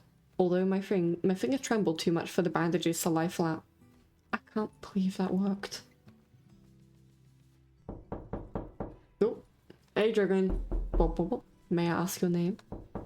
I'm Ashen. You were right to hide this from me, Ashen. That curse of yours isn't like any I've dealt with. I can tell you're discreet. Fuck, I didn't mean to click. History. I can tell you're discreet, but you'd best not go showing that off to anyone else. I didn't plan on it. God truly hates mankind if he gives us pretty men but no naughties. It's fine, there's other games for that. Are you saying Lowtown? I pause. Room and board was something I hadn't yet considered. I don't know. Let's get you properly settled then. Hi. We do be simping over pretty men. So I mean, come on, look at the pretty man. Look at them. The wet week is no speed. Fuck, I didn't mean to click. Oh. The wet week is known to be quieter without their leader. Most of the bloodhounds have dispersed, or in a few cases, fallen asleep besides their drinks. Me for real. Got any rooms left? Or did my lot grab them all to sleep it off? The bartender, who I now realize doubles as an innkeeper, slides the key onto the counter. But do other games have Leander or Kuras? Yeah, shit, you right. It's fine, that's such thing, it's fanfic. Yeah, the same for my demographic, sadly. Yeah, I know. But you can appreciate that the art style is really pretty. You know, I always keep the corner room open for your escape arts. Hey y'all, wait a minute, I just realized what the fuck I read then. Leander's laugh sounds slightly strained. I always appreciate it. And I always appreciate it, but you're mistaken. This is just for my friend Ashen. Damn! Apparently he gets it on then, alright. Sure. Stay as long as you like. You two have fun. Escape odds, huh? Escape it. Just for friend? Damn. Don't worry, I'll draw it for the both of us. Leander closes his throat, then holds the key out to me. But I hesitate. My coin purse barely holds enough for a day's worth of meals, let alone a room. How much do I owe you? Just for nothing. Blood rate hounds. Blood rate hounds? Bloodhound rates. Fucking hell. My treat, since you shared your secret. Food, drink, a warm bed, anything you need. Carefully, I take the key from him. It's small, but weighs heavy in my palm. I never expected to have a warm bed in Edia, let alone 3 meals. I planned to steal whatever I needed to get by, no matter how dangerous. Now, if it was a 12-pack of Pepsi Max, you've got my intro. Don't I fucking know it, man. How big is the stash at the moment, by the way? Because I haven't asked you that in a while. Thank you. Go explore, Ashton. You'll find many roads in Edia, each leading to different answers. But if you need to reprieve from what haunts you, come find me. Oh, without hesitation, I'm coming to you, Leander. Just be careful. I nod, taking one last look at the gleaming bronze key before tucking it into the pocket of my cloak for safekeeping. Leander gives me one last friendly wave before I depart. Ow, fucking glasses sit on my face, thank you. There's half a crate of cherry, 1.5 crates of normal. Damn. Your stock be dwindling there, my friend. I'll come everywhere you want. Now Toggle, I can take that in 2 ways. The air cleans, sodden and heavy without the morning crowd. The sunless streets look barren and bleak. Even the peddlers are long gone. Only a pair of crows remain quibbling over stale crusts in the gutter. I feel a ridiculous pang of envy. It's meant in 2 ways, alright. Just making sure. You never know. Some people only mean it one way. One more than the other. At least they've got a reason to fight. I've never felt so lost. Karas and Leander both made it clear that the Cenobium can't be trusted. But I came so far, endured so much. It's fine, I've got a monthly subscription set up, so I never... You know what? I actually forgot you have your monthly subscription. Jesus Christ, I forgot about that. I need to see the Cenobium for myself. If only to satisfy my curiosity. I have asked someone at the bar for directions before leaving. I should have asked. I'm about to turn back when a shadow passes over me. Okay. If you can't hear the music, it just went really fucking dark. A cloud, I think, until a puff of hot breath tickles the back of my neck. Oh, I forgot I still had that up. You close. There we go. Where is it? There it is. The shadow runs deep. Runs down the street in rivulets, formless, dark spreads like ink into blotted shapes. Claws stretch, a muzzle split open to reveal long, jagged teeth. A growl rumbles so low and deep I feel it. I want to run, to scream, but I feel trapped, as though the slightest movement or single breath will snap the jaws around me shut. I have no idea what is happening half the time in this game. Simping over pretty men. To be fair, at the moment we haven't got too many answers. It's more of, we got attacked on our way here. We got picked up by a doctor and healed. And then got sent to the bloodhounds to get more information. Or to find more help. While being turned away from the place that we originally were aiming to go. No questions have been answered, just more questions are being posed. No, I won't let it end like this. If I'm going to die, I want to see what got me first. I steel myself, then turn. The shadow vanishes as quickly as it came. Ow! I just punched my fucking desk! Emma standing in the middle of the street alone, except for a figure reclining in the shadow, in the shade of the nearby stoop. Cool, the shadow. Oh, another man. Another man. A monster. That much is clear from a glance. One that could nearly be mistaken for human, were it not for the tufted ears and the tail curled around his ankle. Call the Shadow the Hedgehog. Oh, call me Shadow. Ah, I see what you're saying. Also, in the fucking trailer, this guy seems like such a whore. That's what I have to say. Oh shit, it's sad. Nah, it's me if I was a fox. I was about to say something else then. Me if I was still a fox. There we go. Or the dusk pink eyes with pupils that sharpen like needles when they fall on me. Our eyes meet and the monster uncrosses his long legs. Ash, pull up the history. Let Dragoon understand my genius. My lyrics. Nah. You do it yourself, my friend. That's your job. I'm here playing game. I'm here playing game and you guys can entertain yourselves while I'm enjoying pretty men. His hair gleamed a shade of red. That reminds me unsettlingly of blood, where it curls around the coloured throat. I just realised he's wearing a collar. Bro, it's one button in the game. Okay, fine. Where is it?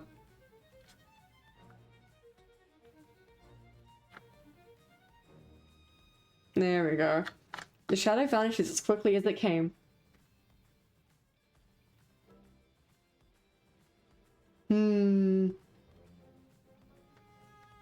We do entertain each other in chat. You so right. Call me Shadow. Vanishes, came quick, Feel free to glance at them pretty men. Oh, I sure am. Jumpy, aren't you? His tone is so light and carefree that I glance over my shoulder to make sure he's speaking to me. I too come quickly when pretty men. Slowly getting back there. Yippee. Oh, dang it. When I look back, the stranger props his chin on his knuckles and regards me with an inscrutable little smile. Didn't you see that shadow just now? It was massive, moved like a beast. Even as I speak, I'm aware of how ridiculous I may sound, but the stranger's smile doesn't falter. The only beasts I've seen are the ricks, drooling regulars, though this did catch my eye. This man is a whore. What the fuck?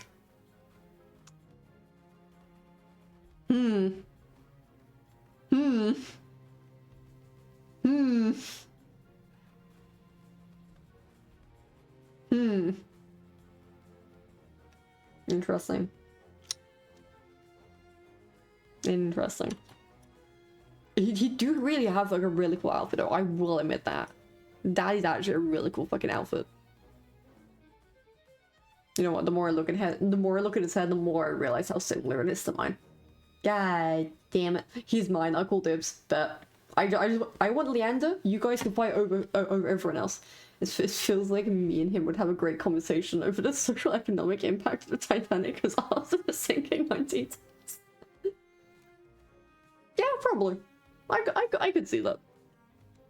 With a flourish of his hands, my in-room key appears dangling from his finger.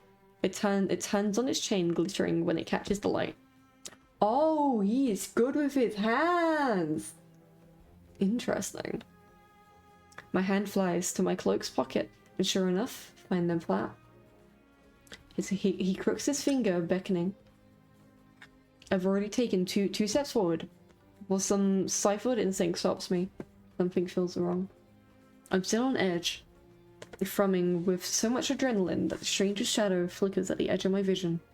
I always attract the worst kind of attention, but I can't get rattled now. It's save.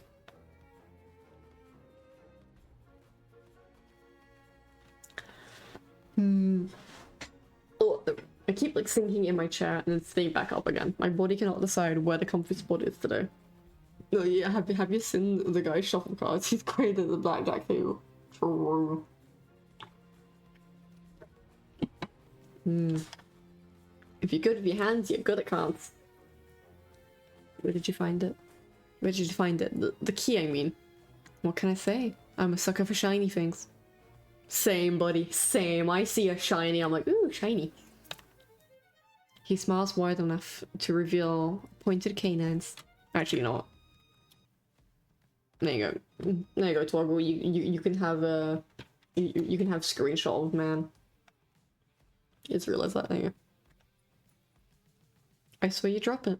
You should be more careful. City like this, somebody might take advantage. A bald-faced lie said without a hint of irony. There's no way I dropped that key, but I can't think of an explanation for how it went from my pocket to his hand. Screenshot for Toggle. Very nice, you Ash. I got you. I got you. But yeah, if there's like any images that pop up, feel free to just yell at me and I'll take a picture for you. I approached the man, careful to keep an arm's length away. He doesn't look dangerous, but the most deadly ones never do. It's fine, bro's a whore. He's not dangerous. Also, I just watched his ear just twitch. His hand was in my pocket. Does anyone else always try to hit or try to hit? Yes. Yes, I do. It's like always hit the square brackets because that's what the key usually always is. And you're like, wait a minute. I hate it so much. True. That posture. You cannot tell me that this man is not aggressively gay. I mean, okay, thinking about it. This game, I'm pretty sure you can romance all the characters. So does that mean like the entire main cast are bi? Like bi or pan? Jokes on him. There was a thicker C4 and I have the trigger. Bomb. You hit an O. Yeah. Like, I also always try to hit, comma or, full stop. Like, that button. Because sometimes it's bound to that, or it's bound to, Z and X, and I'm like, wait a minute. Luckily, this game I can use my mouse. The stranger's chain softly clicks with the tilt of his head. His ears flick. I just realized, like, the neck and the chest bit are connected. Why does everyone have more than one belt?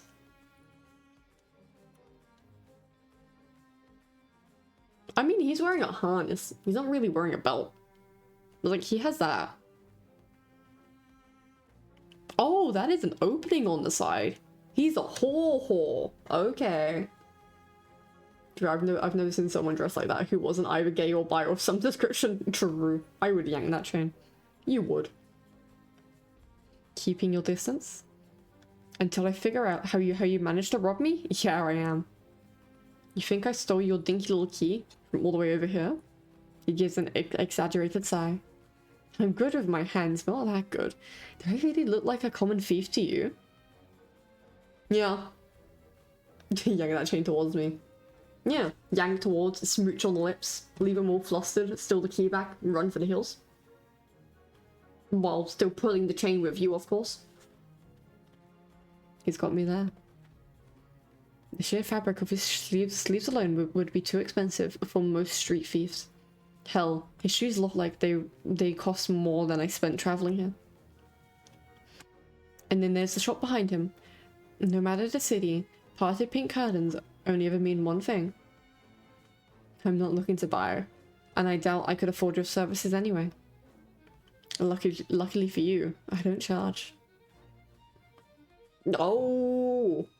Oh! Oh! Okay, talk.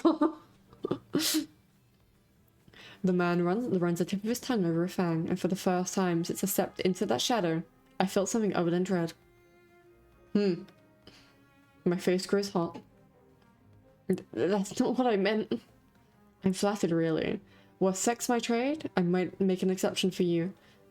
How about half off for a handy? Or you could just hand over my key. Dang! Okay. Ask nicely and I might even let you tug my tail. We be getting fed today, boys. Just throw it here. So, some spindly little street urchin can snatch it and run. He raises my key, tilts his head so he can watch it dangle back and forth. I suppose I could just claim your room for myself. I ascended. Not that I'd be caught dead slumming in the wick with the rest of those slack-jawed imbeciles. You're obviously not from around here, so tell me, traveller, what misfortune brought you to this wretched place? Gambling and you will send more. Let's go. His voice practically drips with derision. I'm not telling you anything. What could have possibly drawn you to this dreary little pig pen, I wonder? He listlessly watches the arc of my key swinging around his finger. But the weather's shit, the food's dreck, and there's entirely too many monsters for a human to feel safe. Unless... Dagger sharp eyes flick towards me, they gleam with amusement. Goddamn. Wait, did his hip out? Oh no, that is just off ago. Unless you're just dying to consort with monsters. By now, my embarrassment has worn away, leaving simmering impatience in its place. If this is the shakedown, it's more frustrating. It's the most frustrating one I've ever experienced. So what I'm hearing... Oh, he got that slutty stance. True.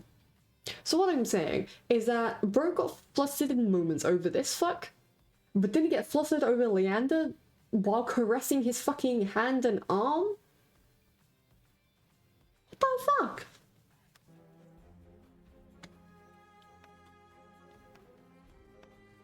Hey Toggle, what choice you making then, bro? What choice you making? You turning him down or you flooding back? You playing hard to get? Blow back? Blow back.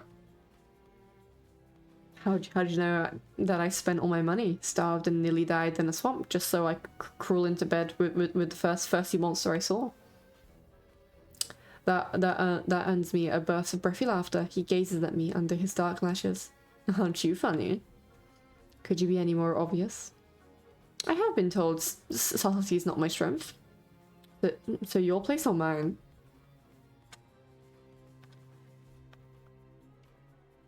Hey, no, I bought it instantly. You know what, Valid? I'd invite you if I had my key. If only I had my key, then I might be able to invite you up. His languid gaze glides from me to the key in his hand and back. Come, take my hand and we'll go together. The more he flirts, the more convinced I become that this is some kind of trap. No matter how innocent monsters look, they always have tricks up their sleeves. And something tells me that this one's more dangerous than he lets on, even if he has a lovely laugh. I don't know what you want or why you're messing with me, but I'm not coming any closer until I know that you aren't going to attack or bite. Okay, but what if I want to be bitten? Hear me out. What if? I won't bite hard unless you beg me. Now that's more like a, not gonna beg, but no matter what I say, he finds a way to twist my words into innuendo. Even when I'm silent, he goes on as though we're having a conversation, not a standoff. So true, bestie. Do you like dancing?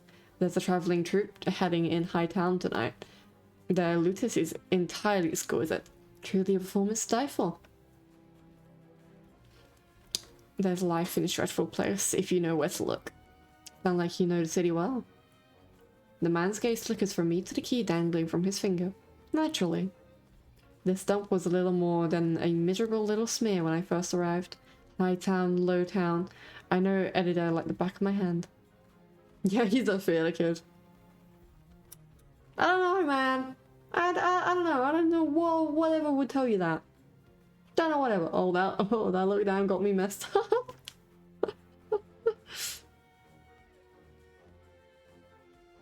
Yeah, shit, you wrote.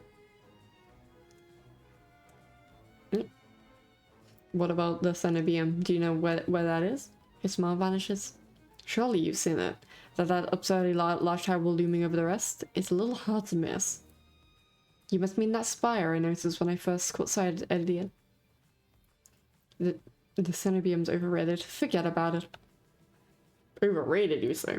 They, are you saying we can't take a first date there out of curiosity?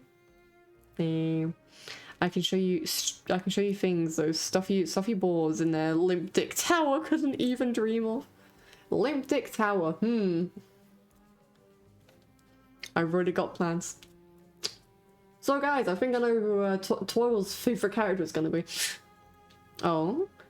Have you some pressing matters in a Cenobium? Lunch dates with librarians? Tea time with the most esteemed abbess? That's my business. What's it matter to you? I square my shoulders, and amusement bleeds out of him. Your loss? No, you don't. Ignore plans. Uh-huh. The stranger, finally bored of his tedious game, extends his hand towards me. The key rests on his palm, neatly dividing skin and leather. I just realized he's wearing yaoi gloves. This bitch gay. When he makes no other move, I reach for the key, but as soon as my fingers graze smooth brass, his hand springs shut around my elbow. Oh no. Hey. He yanks me down and I stagger, my soul slipping on the steps.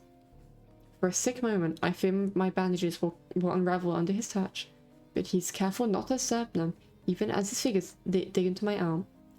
I knew I smelled blood. You reek of death and the road. Oh, his eyes have changed.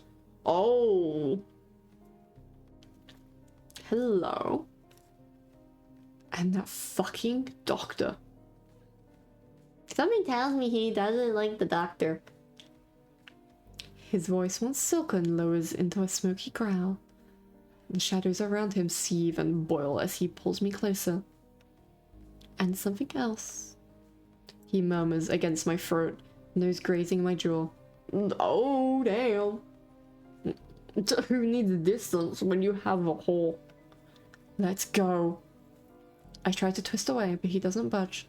His breath trails down my neck, sending a thrill of dread through me. And just when I fear he'll bite, he takes a deep whiff instead. Take the last sentence.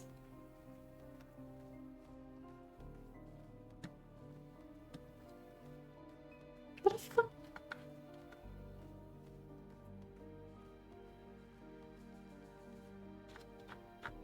Oh, and fucking doctor. Ah, okay, yeah.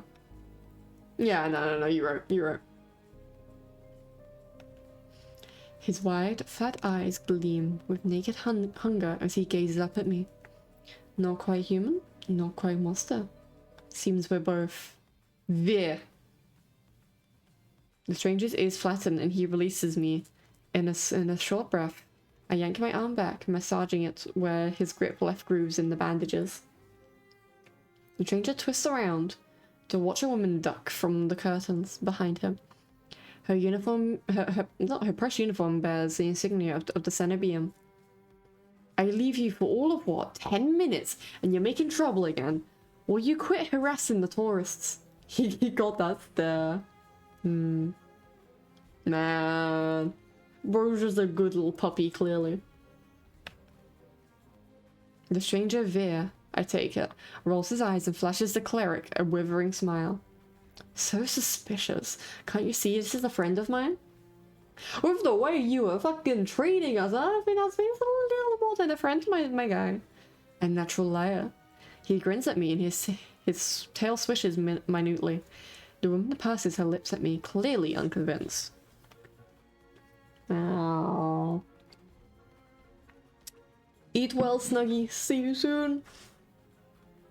I open my mouth to correct him, but Veer cuts in. Yeah, I was graciously offered my... I was graciously offering my dear friend some free advice.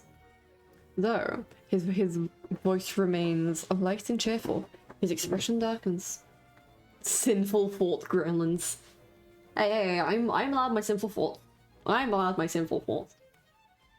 Danger's drawn to you like a moth to a flame. It will always find you given time. I just realized that if my beloved was watching stream, they'll have some very choice words for me. But since I haven't got a mysterious DM, I assume I am safe for now. It's fine, they can have my simping later. The woman clucks her tongue as though she's heard the recital 102 times. Word of advice? Don't take free advice from this lazy foxes lounging in the street. This crook would sell water to a drowning man for the sheer enjoyment of it. You know what? I respect that. You gotta respect the hustle, darling. She shrugs off a wilting look from Veer. Look at this pouty motherfucker. Look at him. Is it really a sin if it's true and right? Yeah, okay, true. No. You have a point. Oh, please. Any friend of yours knows it's true. Now hold still. Veer rises gracefully at her approach. He pushes his hair aside so it drapes over one shoulder, exposing the long line of his neck. And suddenly, it dawned on me that the jingling I heard earlier wasn't coming from the harness attached to his collar, but a leash. He's on a leash. Hey, yo. A heavy iron chain wound around a hitching post and padlock to the back of his collar. Veer posed deliberately to hide his leash from me. I mean, you are wrong to be pulling his chain then, Twargle. He do be wearing a leash. Oh, damn. The woman produces a keyring from her pocket. She rifles for a dozen identical keys before selecting one and slotting it into the lock. No, the feathers. Come on, unless your friend's tagging along on a merry little soulless hunt. The hunting for souls inside the city was momentarily failing me. I got so excited I gambled. The woman regards me with a polite, if tight smile before marching down the stairs. Veer lingers. He stretches his arms over his head with a yawn. I try not to stare at the way his stomach flattens when he arches his back. You know what? They're looking at the right places. Gotta respect that. Your little secret's safe with me. Try not to get yourself killed, Veer hops off to stoop and bounds after the woman. His tail sways merrily, as though he hasn't just lied and threatened me. Did you try that thing I mentioned? The Levitian knot? The one where you take 3 fingers and... Actually, don't tell me. Knowing you, it's disgusting. Veer's airy laughter echoes down the street. It's only after he and the cleric have vanished from sight that I realize I'm still missing something. Wait. Oh, shit! The key! Reflectively, I shove my hands back into my pockets and find it. It's a room key. Yeah, shit, never mind. We got the key. I ease the key from my pocket and sweep my thumb over its teeth as I try to recall a touch, a tell, or any hint of Veer's sleight of hand, but I can't figure out how he did it. All I know for certain is that the Cenobium saw fit to leash him, a fate I could share, if that's what vague warning meant. I let my eyes drift skyward, past the lanterns gently swaying in the breeze, to the Cenobium faintly visible through the haze. Just one glimpse is all I need. Then I can put this all behind me. This time, the key goes into my coin purse, safekeeping. It's easy enough to follow the sluggish river that splits Elidia into two. A colossal bridge arches over the dark water below. I cross as quickly as I can, climbing ever uphill towards the distant tower. Pretty. I don't know whether I'm simping more for the men or the art style, but it's definitely one of them. Hours later, legs aching, sweat beating on my forehead, I finally find what I was searching for. The center beam of the luminous void.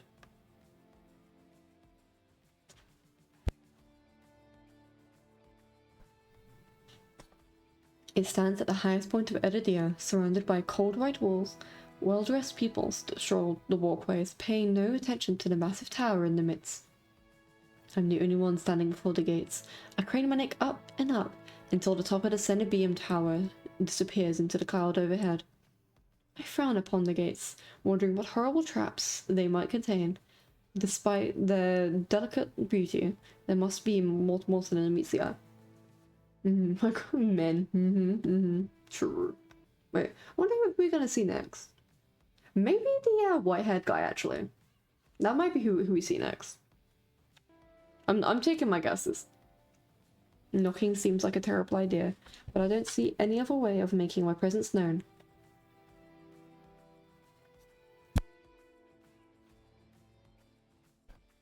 I'm halfway up the stairs when something moves in my peripheral vision.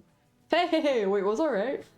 A shadowy figure crouches beneath one of the white walls. They reach out and tug on a vine as if testing its strength. Oi, you there? The shadow vanishes as quickly as I spotted it, and a gaunt-faced man in a crisp charcoal uniform marches up the stairs toward me. He has a hood, that's the good stuff. True. Mystery. Yeah, another tourist. Get out of here once you're done gawking. A dismissive ways accompanies his equally dismissive words, and he turns on his heel without even waiting for an answer from me. I look back at where I saw the intruder, but there's nothing. Just the leaves blowing gently in a cool breeze. I clicked. What the fuck? Okay, it's animated, that's why. Oh. I step away from the gates, hopelessness washing over me. Call me leaves. Hey yo, italic text? Hello. I whisper, so close I can feel the warm brush of breath on my skin. I instinctively jerk away, but there's no one beside me. Halfway down the staircase, I spot a woman swaying in the breeze. Ooh, music. She gaunts as a rail, her blouse moth-eaten. I'm unable to take my eyes off her, not because of the way she smiles a little too widely, or the way her tousled braids look unbrushed for days. Ooh.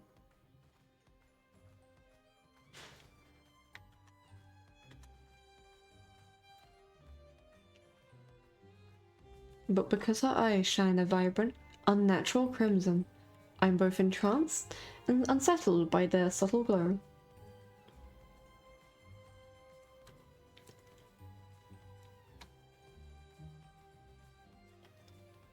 These days, you'd need a miracle to get in there. I'm unsure how to respond, or if I even should. Hey yo, I see sarcasm. And as I'm British, I feel like I'm legally obliged. Seems like I'm in the market for a miracle. Know anyone selling? She beams at me like I've said the greatest thing she'd ever heard. Lucky for you, I have them for free. I love sarcasm, the best thing. Whatever she's selling, I'm not interested. My words come out in a tired breath. No thanks. It'd be funny if I yawn them. Oh, my nose. Nose. I start down the stairs, but she abruptly steps into my path. She turns back to me, and before I can react, she slips her fingers under the lacing of her collar, stripping out her blouse in broad daylight. Huh? I have a miracle for you. It's this thing called holy water. That's what I'm thinking. What are you doing? As worn fabric unveils bare skin, my panic is softened by cold horror. Is she just getting naked in public? On the stairs? Hold up. Whoa. A misshapen sunken scar carves into the woman's body. Pitted. Upgrades, people. I literally just Upgrades. fixed my posture. I literally just fixed my posture. Thank you, Esther. Can I get you anything? Water would be nice. Pitted Nazi. Esther, you missed the absolute horror of a fucking fox. Pitted Nal skin snakes down her shoulders, blooming from a gaping hole in the back of her neck. A shuddered breath escapes me. The fuck? Whatever disease this woman had ate away at her from the inside out. How is she able to move or breathe? It's impossible. She shouldn't be alive, and yet. The power to cure anything can be yours too. The power of the sea spring. The woman slides back into her blouse and deftly laces it up.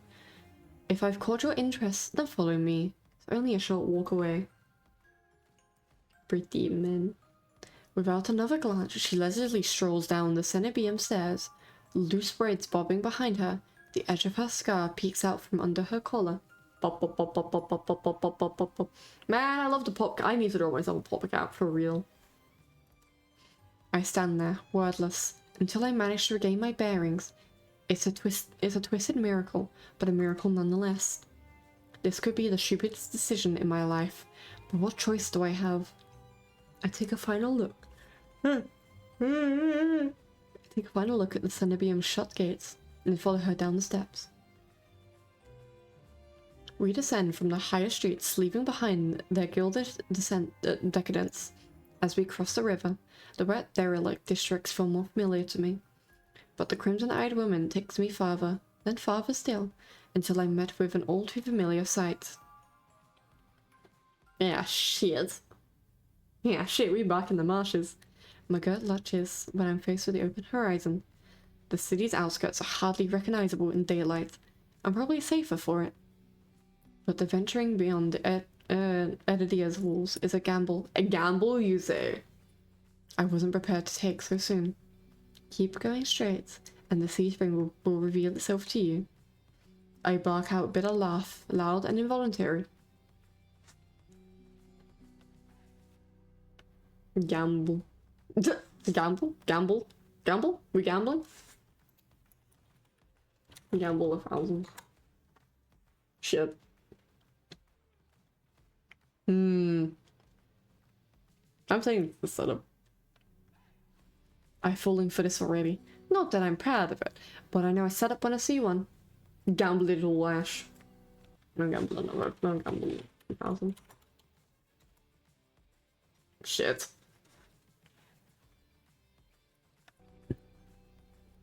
It'll be hype. Maybe. I barely have enough coin for a meal, for what it's worth. If I wanted your coin, I would have it already. I would already have it. She says it so lightly, I almost believe her. Even if she looks as physically capable as a toothpick.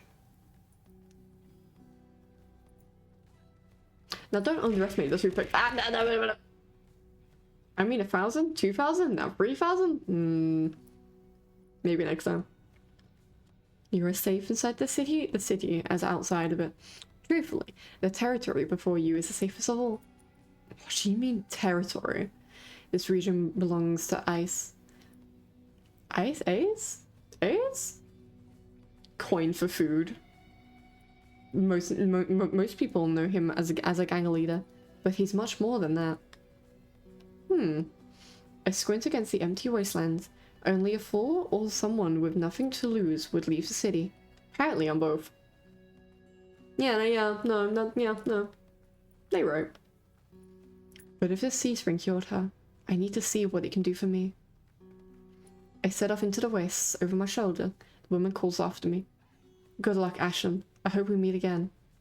Did we tell her our name? Did we? I don't remember telling her my name. My heart pounds with every step I take from civilization. Was she low? Has she just been stalking us? For what seems like an eternity, I force each foot forward, one step, then another, until a realization hits me. I never told the woman my name. Well, I'm glad the character isn't fucking stupid. I might just enjoy this then. Something pierces the horizon ahead of me. A building, nestled into the tall cliffside, and so starkly out of place it might as well be a hallucination. It drips with extravagance and honeyed mahogany. Mahogany. An ornate jewel of architecture. Boo! Architecture, engineering all the way! Funnily enough, I was actually meant to go into architecture. Then I couldn't be bothered with LE application. Now I'm in games. A row of dark silhouettes stand out on the horizon. Trees, I think, until I'm close enough to realize that what I mistook for branches were spikes and jutting tendrils. Soulless. Sound was weird for a sec. Huh?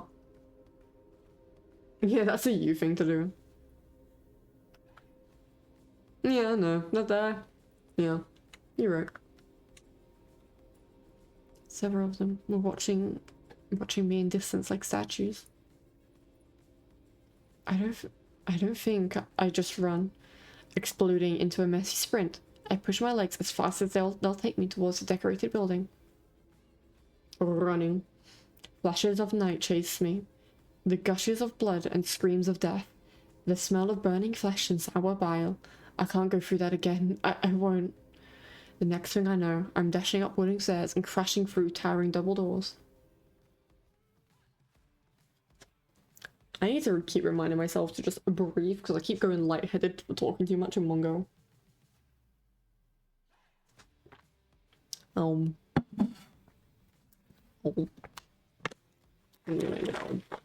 Even my last biscuit. Oh man. It's fine, I've got like another packet in the cupboard, I'm pretty sure. Into the bin. I gasp for air, my lungs burning from exertion. I'm desperate to be safe. When I process my surroundings. Ooh. Wait, is that a shrine? Hello. Yoink. Now that's pretty.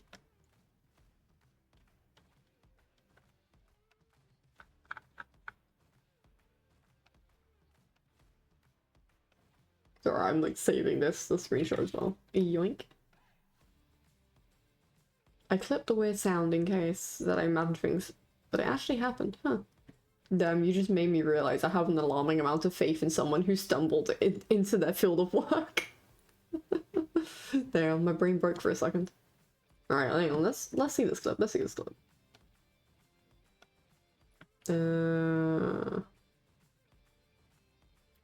Dashboard. No, not dashboard. Stream manager.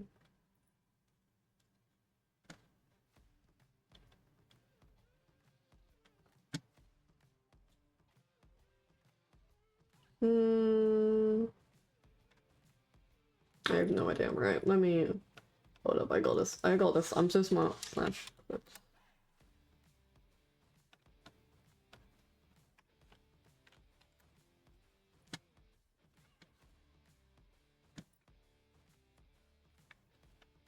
Alright. No, I'll wait for it to be ready.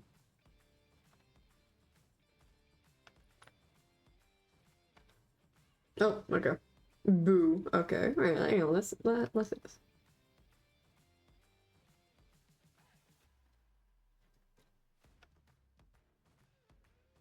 Oh, yeah.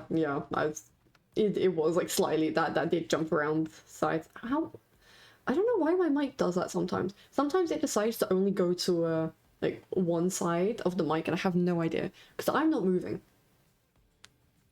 I think it's just the way my voice bounces around. It was like, hey, what if I just do it from like one side of the mic? And it's like, my guy, what the fuck? You know, yeah, it does that sometimes. It's more hellscape than sanctuary.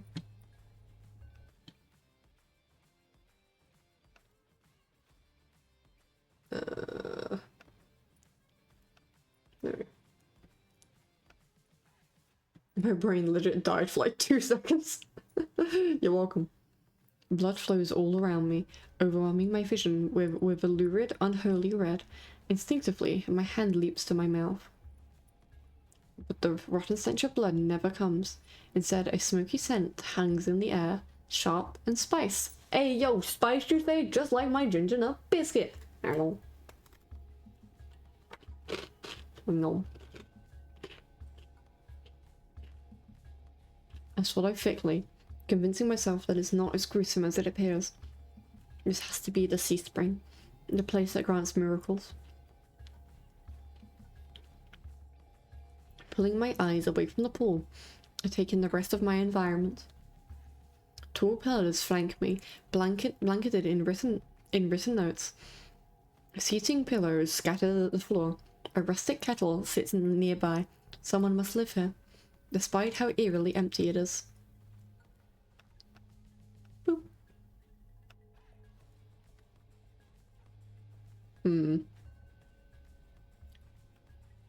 Now, are we quiet or are we loud?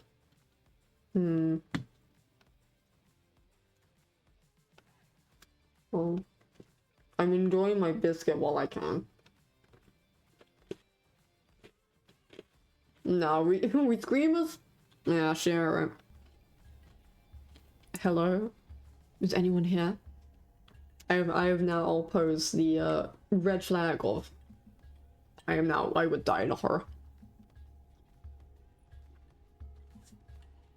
My voice echoes across the cavern without response. I approach the paper-covered pillars. Maybe something here can tell me more. I reach for... Ooh, another choice. Boop. Top one, the closest one, the bottommost. I'm gonna go middle. I reach for a note in front of me. It reads, Dear Mother, don't cry for me.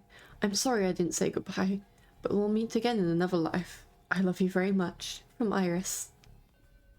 Why it's oh.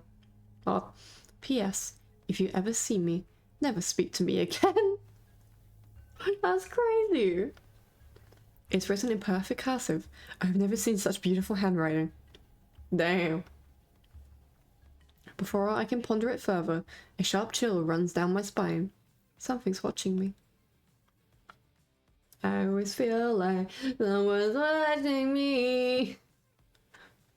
I quickly set the note back, my eyes darting around the wooden desk. But it's still empty, vacant. Finally, I look towards the sea spring. That stillness hides something deeper, something wrong. Dark cavern. Hey.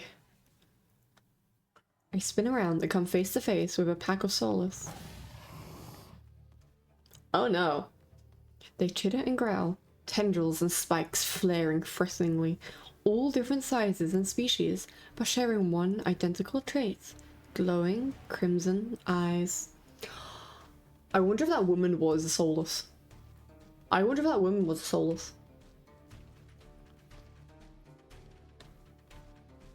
I tried to back away, but my heels teeter over the sea spring. I'm cornered.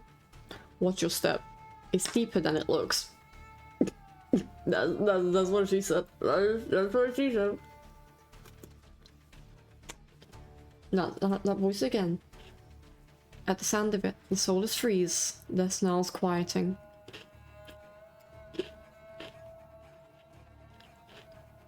Hand. I search for the voice's source and find it above me, lounging in the rafters. Demon.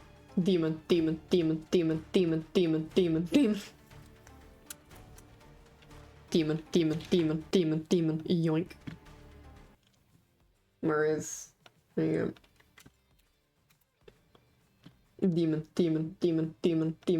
I have my priorities. 2 belts again. That pose ain't bad. Real. You look a little lost, little sparrow.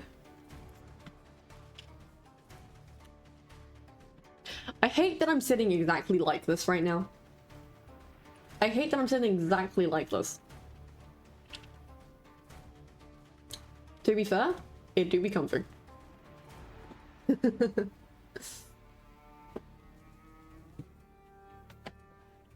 Also, funnily enough, the hair is very similar to how my hair is currently, other than the fringe. It's like, if you sweep the fringe over to one side, that's basically my hair right now, and that's like the length. You look a little lost, little sparrow.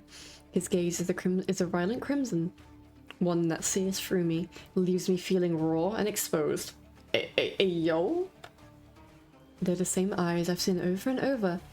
First with a scarred woman, now with a soul circling me, all bound by the sea spring's blood red. In the shroud of darkness behind him, shapes like massive tentacles twist and coil around the wooden beams. He's made for the gay gaze. True. I can't focus. The soulless's growls ring in my ears. They're not advancing, but they could change at any second. Panic rises in my throat as I struggle to track them. Tentacle. Yeah, I tried not to acknowledge. I tried to not acknowledge. Hey. Eyes on me.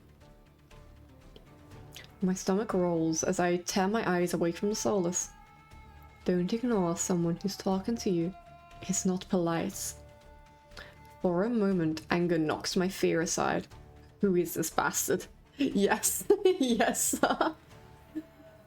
No.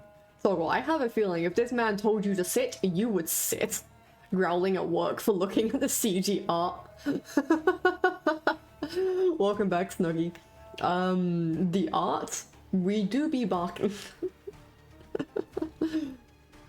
And I do be sitting exactly like this, so I don't know how to feel.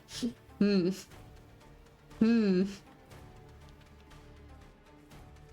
distracted, it's crazy. Now the thing is, I would say fuck you, but in the sense of fuck you gladly. But I know exactly what the fuck you was gonna be, so I'm gonna say I'm distracted. I'm kind of distracted by the soulless about to maul me. Only on my command.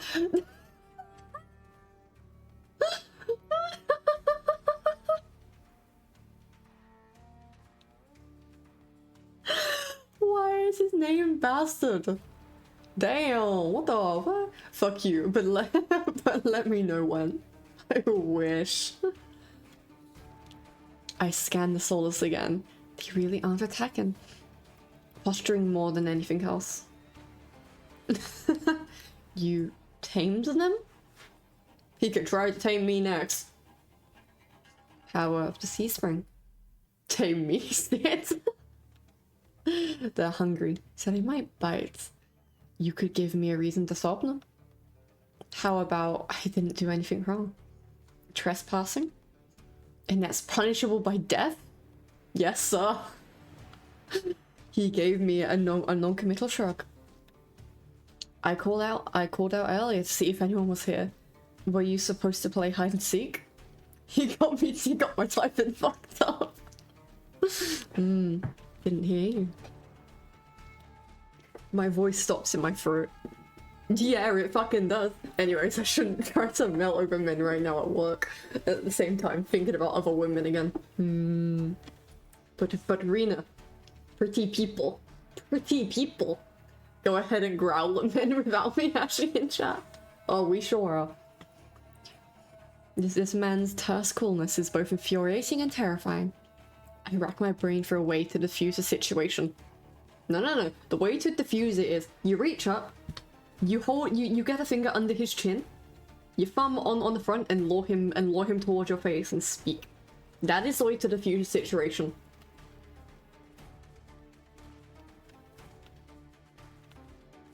I need help. Tell me what you want.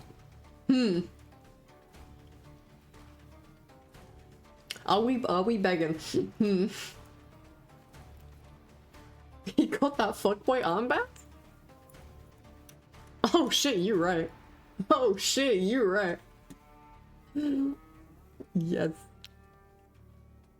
I need help.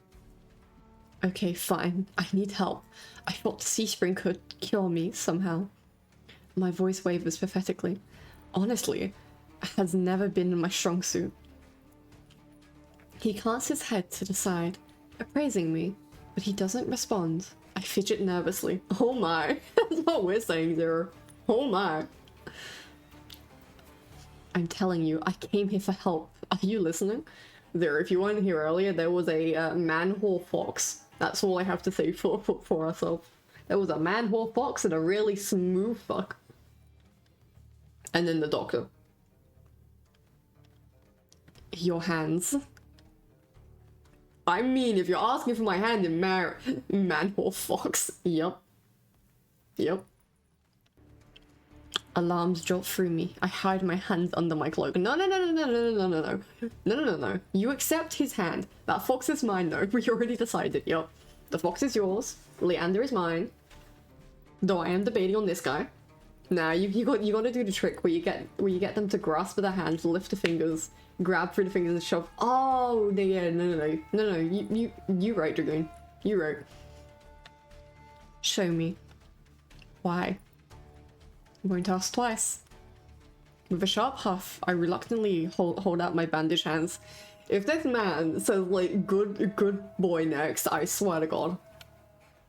Are you getting off to this? Never mind, that's better. Never mind, that's better. Unwrap them. At least take me to dinner first. What the fuck? Heat rushes to my face and fire to my tongue. Yeah. I should give him a piece of my mind, but not when his soulless saw one command from ripping me to shreds. What is happening? Yes. Yeah, no matter how much I will myself to move, my body's frozen in place. I stand there for a long, agonizing minute. The good stuff. It's fine, Zero. Twoggle checks, there is no 18+ content. My hands are trembling when I finally raise them. I know the skin beneath the wrapping all too well. Hideous, unnatural flesh I've grown to despise. I grip the edge of the bandages. Stop. Bitch asked me to unwrap, and now he's telling me to stop. Make up your mind. Art-wise, TOS friendly, exactly. I don't need to worry about Twitch having a fucking aneurysm. Nothing sus, Zero, not in my mind. With a wary side, the man slides off the beam and lands with a thud that shakes the panels underfoot. Yeah, shit, he have that downcast look.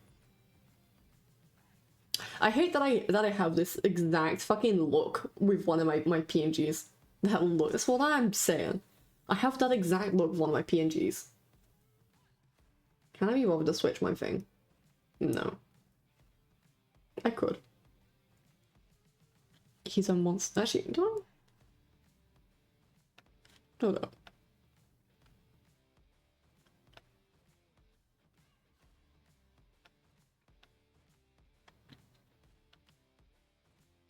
Yeah, there you go. I have that downcast look. Hell yeah.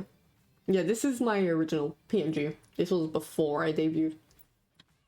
But yeah, I have that downcast look as well. And look, that boob window. Well, it's not a window. It's fucking something, right? Right, let me look down. Let me return. There we go. He's the monster with an imposing figure that towers over me. I couldn't tell how tall he was before. He's big. That's what she said. But with the head tilt, yeah. Look at all that empty space on his neck. That's all I have to say. Illuminated by lantern light, his features are stronger and sharper. Oh. What I hate most is that this man is having the exact same physical things that I do, because I stand like that. I sit like that, and I stand like that. He's having the same physical mannerisms I do, and I don't know how to feel about that. I sure hope he is. Yeah, he needs more necklaces. Yeah, necklaces, Yeah, totally necklaces I'm all about, All I'm gonna say is that if he wants to be mine... Subtle clicks of metal accompanying each of his footsteps. The closer he gets to me, the faster my heart hitches. No, he needs to... That's what I'm saying. Nom. What does he want? Is he going to kill me? I step backwards. No. Step forwards. Step forwards and claim your prize. And find nothing to set my foot on. I'd forgotten my back was to the C-spring. I fall right before I fall right before a warm hand catches my lower back.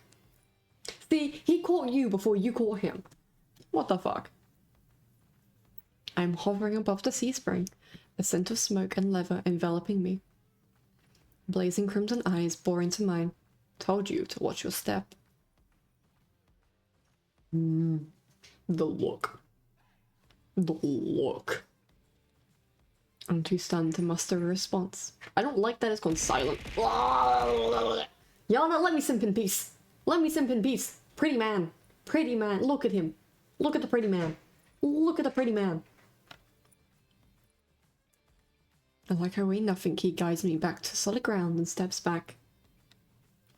Following a subtle gesture from his fingers, the soulless around disperse and relax.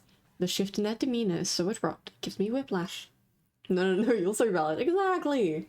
We got the pretty man. The enormous tentacles are no longer in the rafters, though now I doubt I ever saw them at all. Either way, I exhale a breath of relief. Woohoo! The gambling be gambling good. Thanks. What the fuck is that? Man, can you stop taking my fucking physical and my physical mannerisms?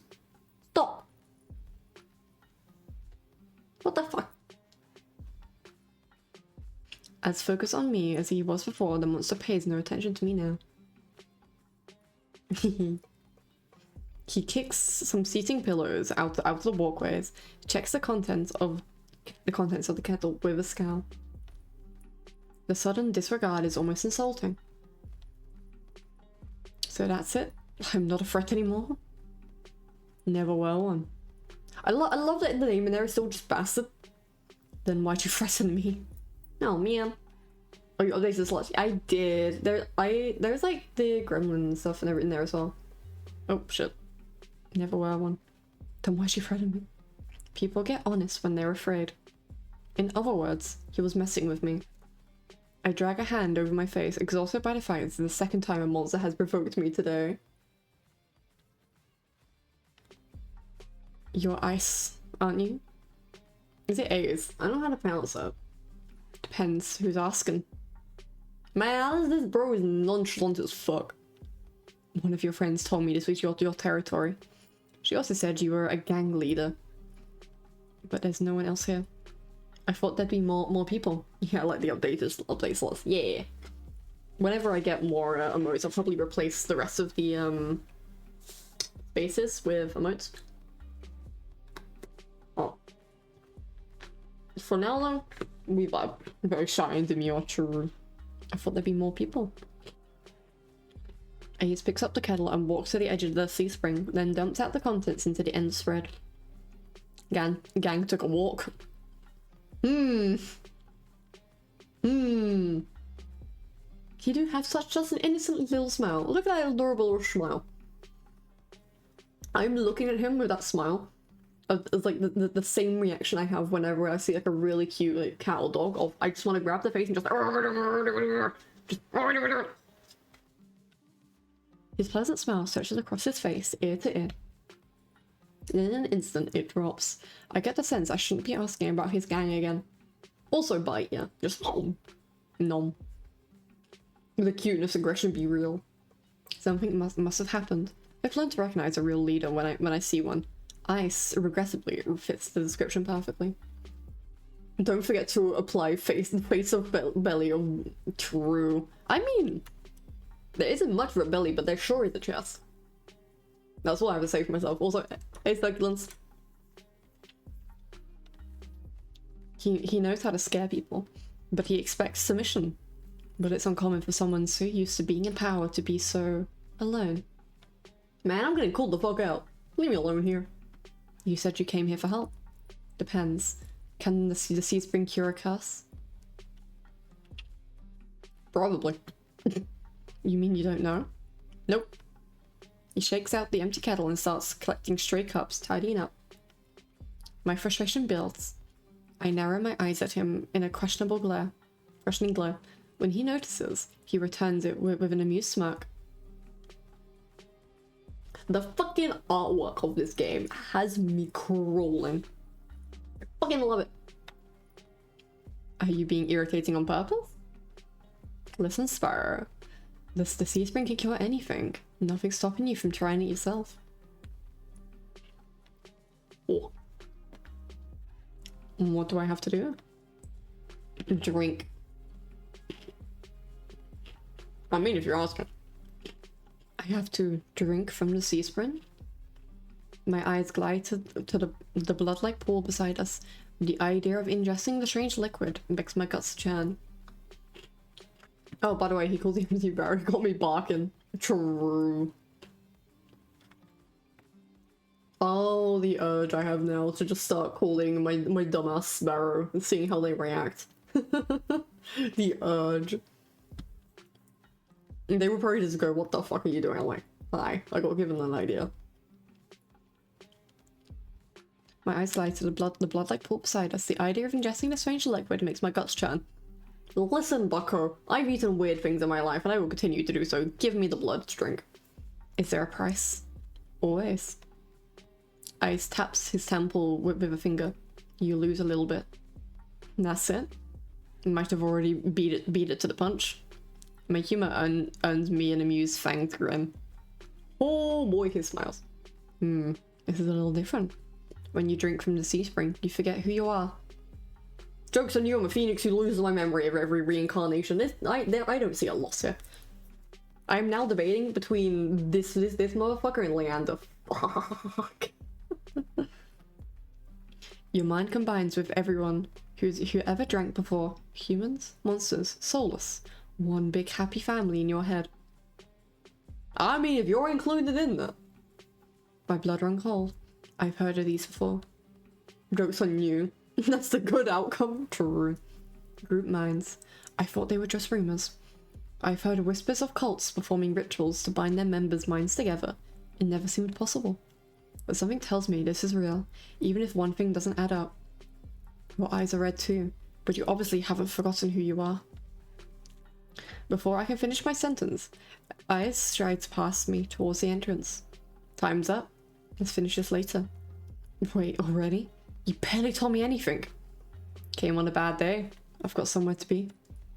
There are still so many questions burning on the tip of my tongue, but my frustration spills out before any of them. I was told to come here for help, but instead I got threatened and kicked out. You're joking, right? Watch your tone. I'm nice, but you don't want to ruin the host's mood. My skin prickles. The feeling of being watched washes over me again. My eyes dart back over to the sea spring. A lone ripple dances on the quiet surface. I take Eyes' advice and clamp my mouth shut. Eyes approaches the nearby Solus, a lanky dog-like one with 6 legs and a crown of tendrils. Several sets of crimson eyes adorn its sides. Its forked tail wags rapidly when Ice squats beside it. Aww, puppy. He runs his fingers through its tendrils, scratches its chin, pats its head. Aww, puppy. Forbidden puppy, but a puppy nonetheless. Aww, look at that smile. A gentle smile plays across Eyes' lips. The affection he holds for the Solus is painfully clear. Aww. I dip my eyes away, my stomach fluttering at the tender sight. It's getting dark out, so this pretty girl will guide you back.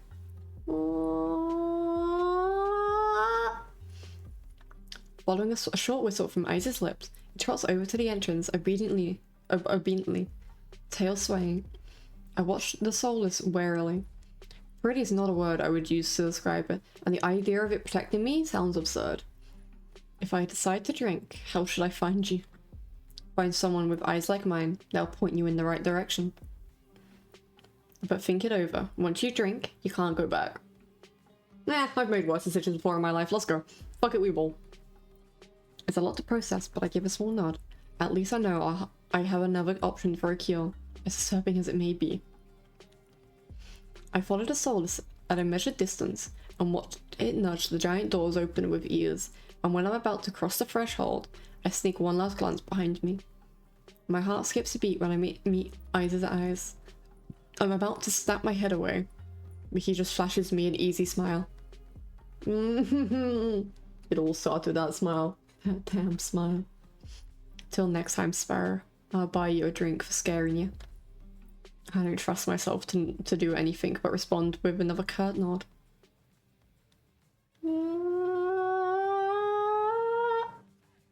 TY for the truly true. We be eating well tonight with this game. Outside, more crimson ice solar scuttle about. It's hard to believe it's the same wrestling pack from before. They chase each other in circles, rolled around in the bog's mud. They pay no mind to me as the dog-like ones escort me away. It's an uneventful trip. Sometimes the soulless look over its shoulder at me to make sure I'm still following. Ow. No. Dusk darkens the sky by the time we reach the city. The soulless sits and look at me expectantly with familiar crimson eyes. Oh, we can pet the puppy? We can pet the puppy? We are petting the forbidden puppies. As nervous as I am, I carefully glide my fingers across the soulless tendrils and scratch beneath its chin just like Eyes had. I'm petting the pup. It pushes into my palm in response, rumbling with a sound akin to a purr. The vibrations are soothing, almost healing my fatigue.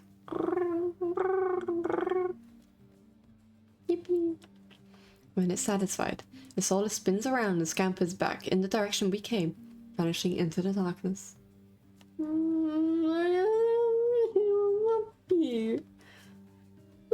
Puppy.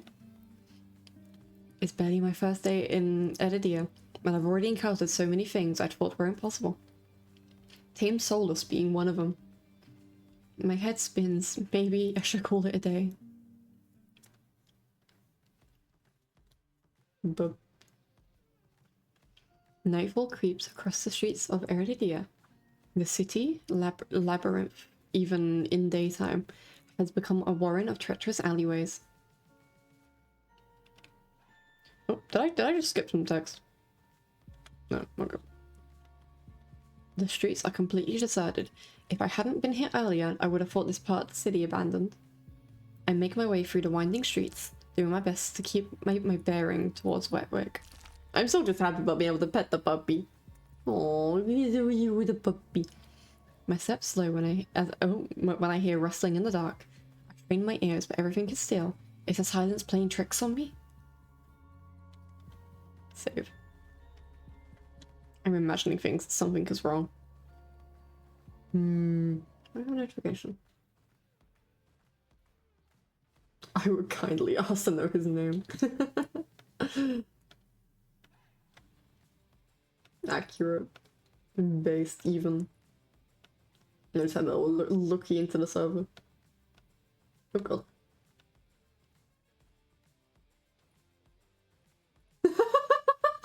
Sorry, it's fucking Jacob.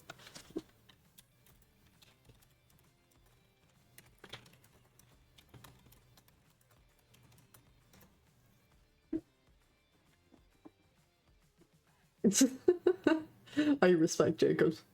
Okay, I'm good now. Something is wrong. The fine hairs on the back of my neck prickle, a frisson of discomfort running down my spine. Something is wrong. My eyes dart from one side of the street to the other, searching for movement. But the shadows are as deep and dark as pools of ink, and I see nothing. Ink, you say? Ink like Bendy and the ink machine? Okay, I'll stop.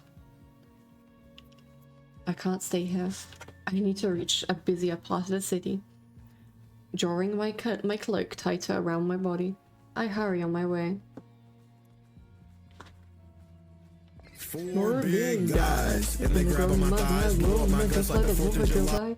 Joke's on you, there is 5 guys, but we have met 4. 4 big puppies, that too. Puppies.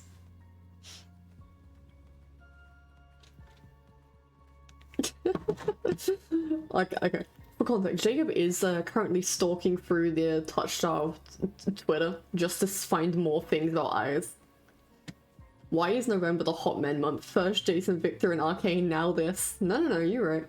No, you're right. Fucking Victor became a cult leader. I mean, what?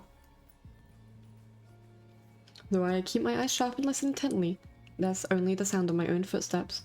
As the moments pass and nothing happens, I begin to wonder, maybe I really did imagine that noise. I turn the next corner, and my thoughts come screaming to a halt. My head spins, the world blurring as adrenaline rushes through my veins. Only one thing is clear amongst the haze. The soulless that attacked the caravan. It's crouched over a dark, indistinct shape. A body. Nah, Victor is Jesus. Yeah, shit, you right. A garland of intestines spills from pallid flesh. Blood grouts the cobblestones. For in mercy, the soulless is too distracted by its meal to have noticed me. He died and came back after a few days. Yeah, true. No, never mind. You're right. I forgot about that part. My feet feel as heavy as stones, but I can't just stand here. Holding my breath, I take a step backwards. When the wet slurping sounds don't abate, I take another, then another. Then a shard of glass crunches under my heel. Fucking dip! The watch seems to slow to a crawl as the soulless raises its head, blood dripping from its tendrils. Every single one of its bulging eyes fixed unblinkingly on me. It's really here. It's coming back for me. I mean, tendrils are some people's things, they ain't mine. I love how there's only one option. I like how there's like, oh yeah, you clearly have a choice. Run. I'm off like a shot, running for my life through the darkened streets. Behind me, a piercing bay splits the silence, and heavy footsteps pound after me. My heart thunders in my chest. I take turns at random, trying to lose it in the maze of streets, but I can't seem to shake it. I can hear its breathing now, a wet, fluttering grasp, growing closer and closer.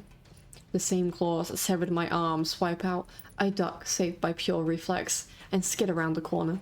I take 3 running strides before the bottom drops out of my stomach. Wet? No. A wall twice as high as me bars my way. A dead end. When I turn around, the soulless looms in the entry to the alleyway. It's no longer running. It doesn't have to.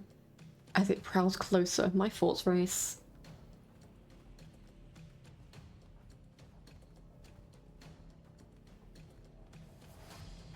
I'd be visiting these pretty men. It's like, Jacob has his priorities, and I respect that.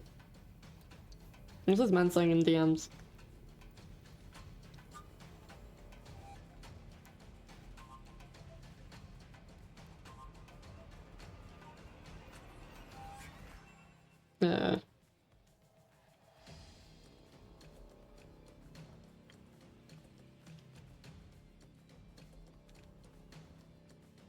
Wait, I'm trying to type and my brain's not typing.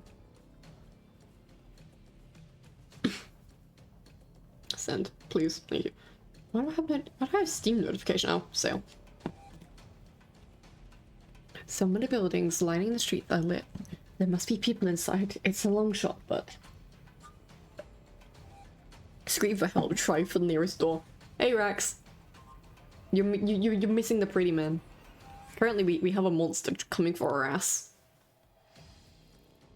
Now are we still allowed, or are we doing crimes? I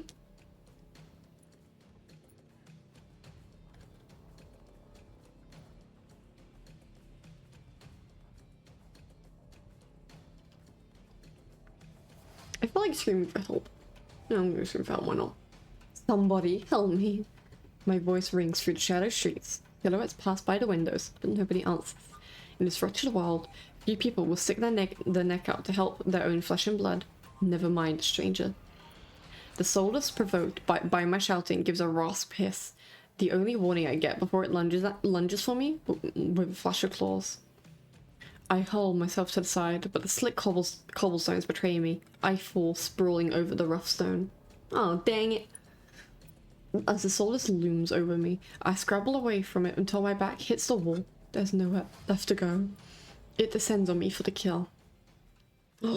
Death, but the impact never comes. For fuck's sake. Speaking of the in-pack, what the fuck? Welcome in, Raiders. Hey, Cyan. Wife. We admiring the pretty men today. We admiring the pretty men today. Look at them. Look at them, wife raid. Woo! But welcome in, Raiders. I'm actually leading the Phoenix Rising from the ashes of memory. We here to cause some chaos and have some fun. There is gambling in chat, but it uses a different currency to channel points, so it can get a little confusing. The fox is mine, by the way. Yeah, Toro has claimed the fox. Wait, no men? No. There is a lot of pretty men. There is a lot of pretty men. There are so many pretty characters. Get raided. I truly did. Wait, no, men. You know, I just realized I forgot to shout out Elise when she raided earlier. Whoopsie. Cyan or VD. But yes. What game were you doing, Cyan? Because I didn't get to chill long enough to see what you were getting up to. I didn't get to chill long enough. What were you playing? How'd you do? But yes, I also do understand if you have to raid and run, take care of yourself, have a good drink, food, big old stretch, look after yourself, everyone. Yippee! The impact never comes. Oh! And you'll come into a pretty cinematic hello. I rarely crack one eye open, then the other, not sure whether I should believe what I'm seeing. Ex-Zodiac. It's like Star Fox's nest cycles mixed with, Oh, really? Interesting. I might have a little look here at some point then. Because I love Star Fox growing up. But also, hello? Hello. I checked Ash's stream before, during meeting break, and she was growling at men with chat. I felt left out. Okay, can you blame me for the pretty fucking demon, man? Can you hold up. Hold up, I can get you the exact fucking CG we were growling at. Give me a fucking moment. Give me a fucking moment.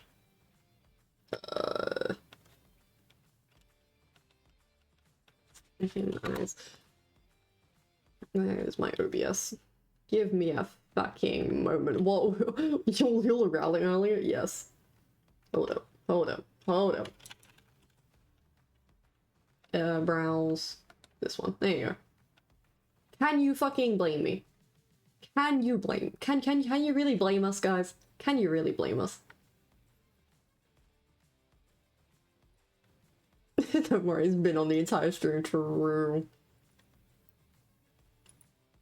It's okay. My wife can support my other wife's bisexuality as well. You gotta put a number after roulette rat ranks. If you have to add a number, by the way. Yeah. Yeah, that's the good stuff. Look at the man. It didn't help that I was sitting in that exact position when the CG came up, and I was very confused. Like, I was confused. And his physical mannerisms are very similar to my own. Anyway. Man, I'm intrigued to see what this man knows. Belt's so pretty. Tells me he'll do something wrong. I mean, I'm pretty sure he was one line away from like saying good boy, good girl, like that kind of thing. Like, a lot of it. So I don't know. He's already calling a sparrow. I'm like, wait, that guy he only has one belt. The others have multiple. Actually, yeah, he only has one. And that's it. Let's continue. Oh, it's the hooded figure. Toggle, it's the hooded one. He called us little sparrow. He sure did. A hooded figure crouches in front of me, one bloodstained hand outstretched. Hello. Hello. Hello. Moonlight silvers the edge of their stiletto knife. Their face and hands are splattered with blood and the soulless. Oh mama, yeah, I'm screenshotting. I'm screenshotting and putting it in the server. I'm putting it in the server. There you go.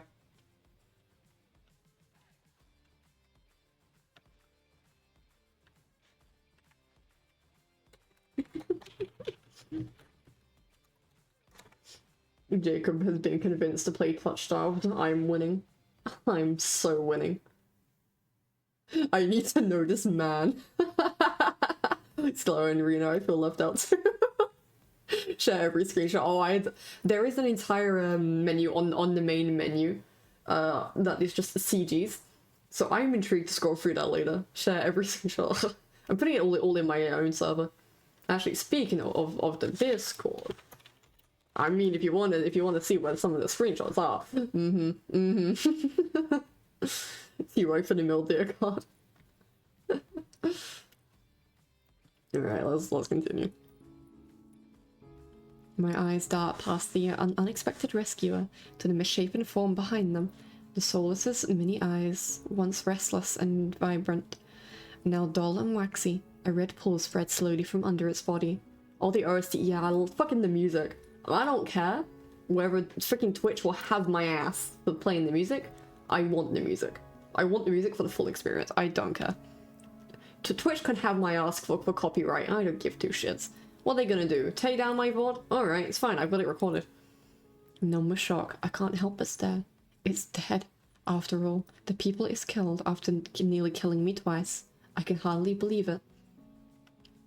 Well, I gingerly take the offered hand.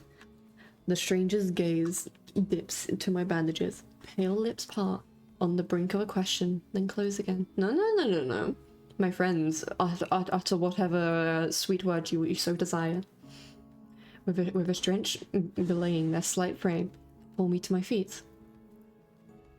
As soon as I'm on my own 2 feet again, they pull away from me. I start wiping the blood from their face and hands. Stay there. Debating. They turn away from me stiffly, leaning over the Solus's gangly body. With their back towards me, I realize that their hooded silhouettes. I realize I saw their hooded silhouette as the Cenobium. Ah, so it was this motherfucker. Alright, let's save. Alright. You're at the Cenobium, you saved me, you're shorter than I thought.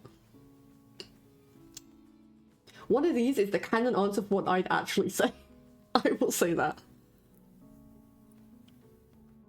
Man, I love the design. Kind of looks masc and femme. Yeah, the androgynous look, my beloved. This is the kind of androgynousness I want in my life.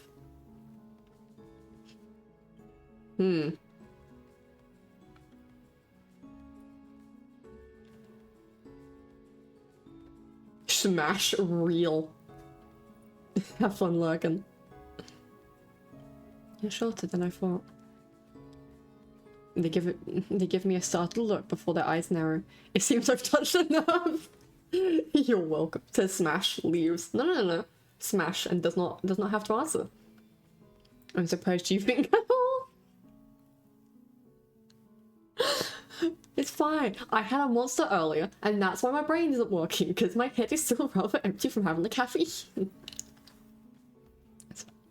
Maybe I deserve that. No, I deserve that. We love a show. Before I can formulate a response, they continue. What are you thinking, traveling alone at night? Wait, are they wearing high-waisted jeans? Man, I love amongst all of the guys, they are all different levels of whore. I will say that much. They are different levels of whore. This is far from the worst thing haunting Lowtown. I can't make heads or tails of them. First they saved me and now they scold me? I don't know, deserved. Okay, yeah, no, this dude is my favorite. There you go. Lesson learned. I could do without the lecture though. I could do without you calling me short. No, I'm calling him short now. I love every level here. True. I adore them all. Point taken. Their attention glances back to the Solus's corpse. They examine it with an inscrutable expression. I clear my throat to fill the silence. I'm ashen. Min. Suddenly, Min tenses. Their blade flashes as they drive it back into the back of the Solus's neck. The Solus thrashes once, letting out. Oh, I was not expecting that crunch in my ear. That sure was a crunch. Letting out a rattling hiss as the air leaves its lungs. Ming leans on the blade, driving it deeper and deeper until there's a sickening crunch, and the creature goes limp. My heart thuds in my chest. It must have been clinging to life by a thread. Min straightens up, withdrawing their blade in a single smooth motion. Better to put wretched things like this out of their misery. They calmly me clean the blood from their knife. That swift, unhesitating, lethal strike wasn't the work of an amateur. But they don't act like any of the cold-blooded killers I've seen in the past. Why is the soulless inside the city? Oh, the misery. Everybody wants to be my enemy. Min looks at me, eyes searching before realization dawns. You're new here. There's no walls around the city. Soulless can come and go as they please, until someone is contracted to stop them. The Senate Beam's patrols don't bother to protect Lowtown no more. Not anymore. Let me guess, you're not a fan of the Senate Beam? I wouldn't go that far. The barrel abruptly furrows, and they sheath their knife, motioning for me to follow them. It's not safe here. The vultures can smell death. I'm not quite sure what they mean, but I don't want to stay lost in this city. I trail behind them as they stride down the street. The misery everyone wants. No. The Riz, yes. If it's so dangerous, then why are you helping me? You are making an unbearable racket. Next time you walk into a Soulless's claws, at least die quietly. No. Their answer is stingingly harsh. You know what? Fine. I just need to find my lodgings. Damn, he's feisty. I hold my hands up, trying to forestall any more snippety comments. Alright, I get it. I'd love to get out of your way, but I'm sort of lost. I just need directions back to my lodgings. What makes you think I'll help you? Nothing, but there's no harm in asking. True. It seems to catch them off guard. Their brows knit and they look away, scowling. Oh, troublesome. Action? Yeah, shit. Kratos is back. It's the damn doctor. Haven't seen this man in like 3 hours. I turn, surprised by the voice. Kratos walks down the street towards us. His white and gold clothing is pristine, despite the grime of the city. Hello, Min. I see that's a soulless. What was your work? Kratos, my free-belted guy. True. I mean, 4 if you count the chest one. I was like, that one there, because that's definitely about Min's works. There's a familiarity to the way they regard each other. Boop. You know them, Kratos? I didn't know you had friends, man. That's crazy. Welcome back, Zaza. I kinda don't want to do that one for Min. That is, You know them, Kratos? Min is a freelancer who has done a few errands for me. They are quite reliable. Wait. Maybe that's why androgynous? Actual NB? NB rep? NB? Oh, you missed pretty. You missed Pretty Demon. Hold up. I'll get up the image again. I'll get up the image again. I'll get up the image. Where is it? Man. You missed Pretty Demon. Man.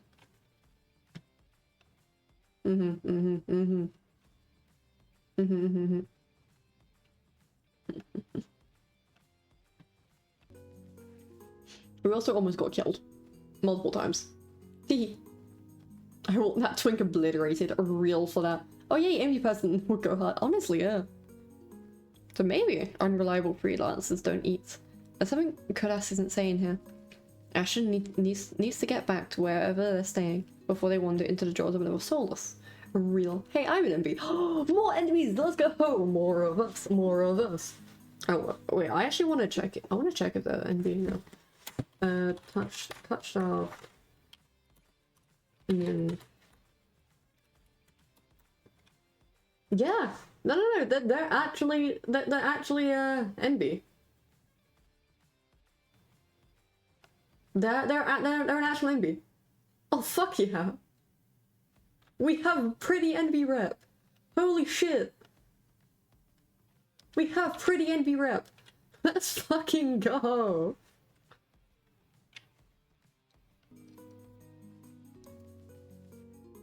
You know what? That means Rena, we have pretty envy rep. Yes. Show me the hang on, I need to update my title. And envy. There you go, I've updated the title. We must include the envy. NV gang, let's go! Where is the sweetie pie? Which one of those two sillies? I say Karas is more of the sweetie pie here.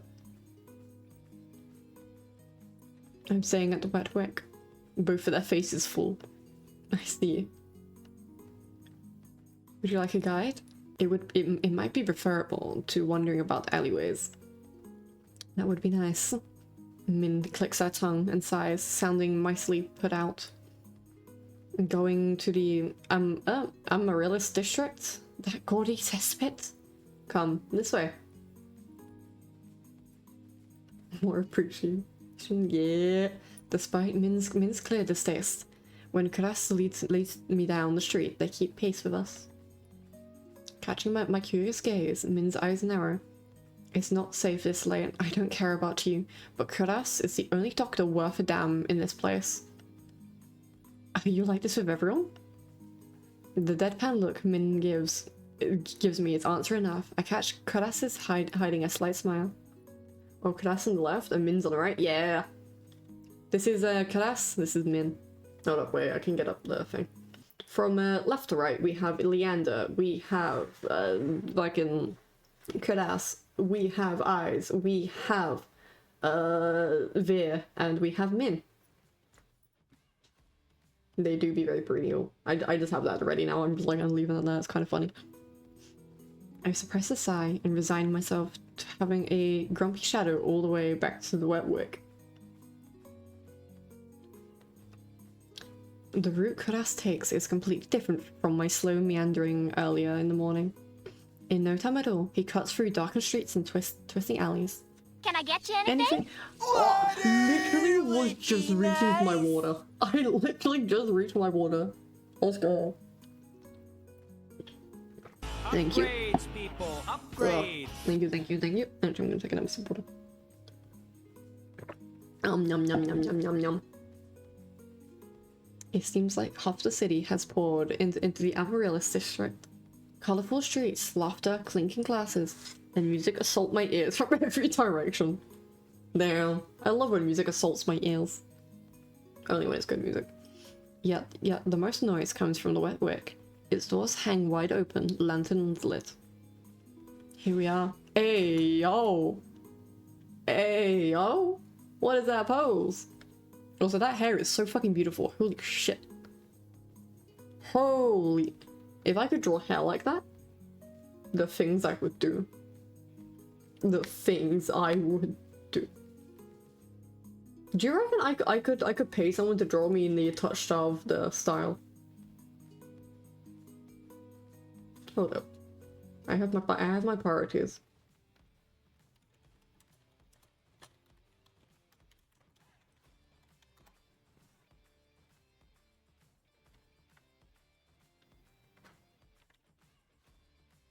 I'm not seeing anything. I'm now sad. I thought I could reply. Pain, suffering, more pain. I literally just like loaded up. I was like, oh, I wonder if there's anyone who's like, I will draw you in the art style of this thing, because there's usually people who do that. Damn, the way he sounds chilling, like the amount of maintenance for that. True. So true in this game got me acting up. So true. Here we are.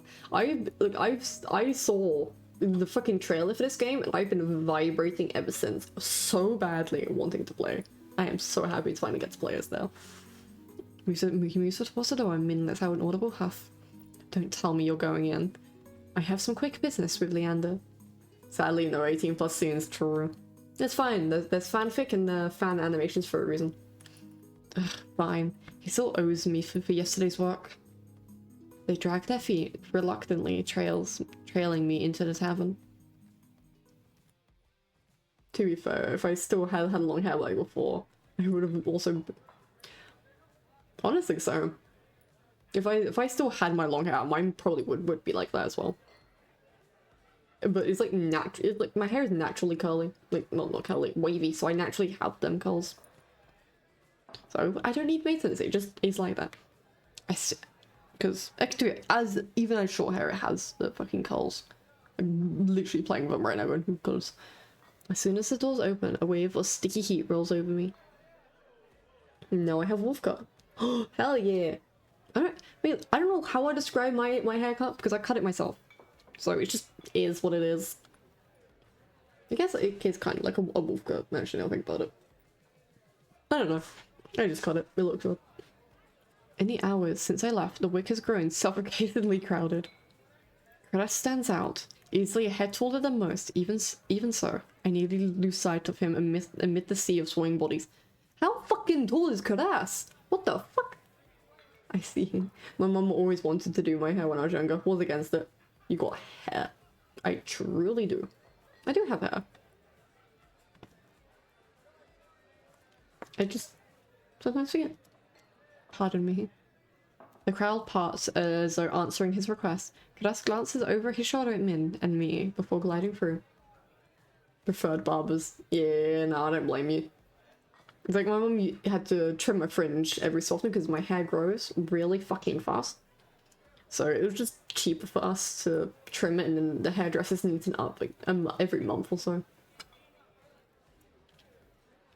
And then I got older and I learned to start cutting my own hair. And then I learned to style wigs. So then I got better at cutting my own hair. And now I just vibe. I've cut other people's hair as well now I think about it. Twas fun. How can anyone breathe in here? Me when I go out. Min follows Kadas at a clipped pace. Leander. Man. I'm still debating between him and Eyes. Leander is right where I left him. Although he's traded places with the bartender. He holds a pair of shot glasses filled to the brim with luminous green liquid. Me when I have shots of apple sours in my hands. And now for the finishing touch. A flash of magic paints the glass. The glass is white with frost. You're never gonna guess what's in these. Eyes always belongs to Jacob though. True. Yeah, I'm fine. You know, I'm fine with Leander.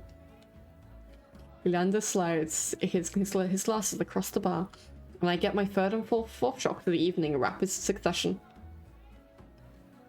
Oh, speaking of the devil, literally. Hello. Eyes leans against the bar, an elbow propped on the counter. Hello, buddy. He catches the glass and lifts one to the light before turning it upside down. The contacts magically congealed, stay firmly in place. Okay, I want this majesty, please. You're supposed to make drinks, pretty boy. Don't tell me you're wasted already. I fucking knew he's the kind of person to say pretty boy. I fucking called it. Boy, this is my very popular bar. It is. It was already like... it was already busy like midday. Twoggle's dying. Arena's dying.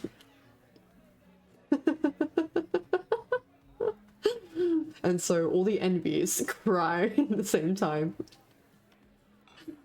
Veer perched on the bar's counter beside Eyes, takes a single look at the shot glass and shakes his head. What have we here? A bucket full of boogers? Leander's nose treasure? You've eaten worse. Veer's lip twitch and his ears flatten when Eyes offers him a glass. He turns his cheek with a sniff and Eyes just snickers. The screen can only hold them back so much. Don't worry, Zero. I'm the first line of defense and I'm gonna get absolutely freaking charged at. Coward. I don't like how this man is very similar to me. Man.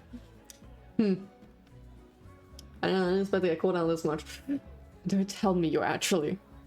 In one fluid motion, Eyes throws his head back and downs the shot. See, now this is the way to take a shot. Drinking that? A dark look crosses Eyes' face. It's Chewy.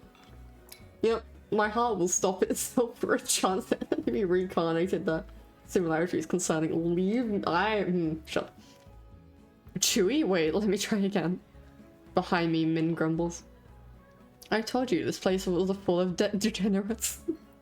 Bruh, respect, bruh. If it isn't Kadas and Min, At the sound of Leander's voice, Min's pale eyes grow wide. They look ready to bolt until Kras sets a hand on their shoulder. I promise this will not take long. Min's eyes dart from Kras's hand to his face, then softens. Don't tell me you wouldn't do the same. Fine, you first. While they step forward, I linger behind, struck by a sudden revelation. All of the people I've met today know each other. Good evening, Leander. Eyes. Another drinking competition, I presume?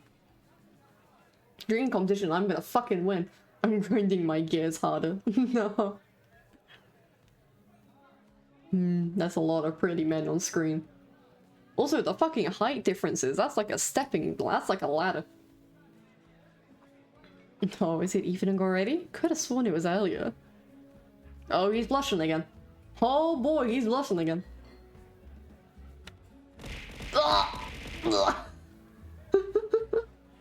Put me in the middle there. Just some friendly rivalry, Doctor. Nothing to be afraid of.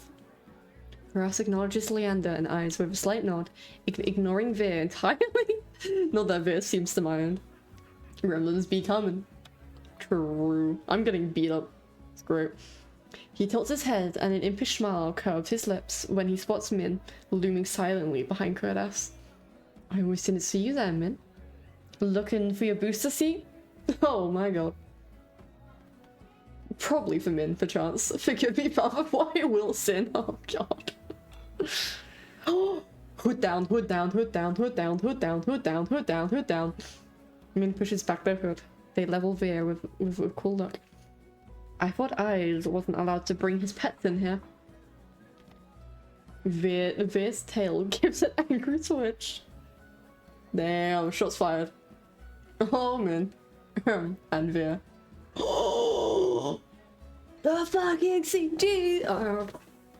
I got you. I got you. I got you. Aspen screenshot. Where's the server?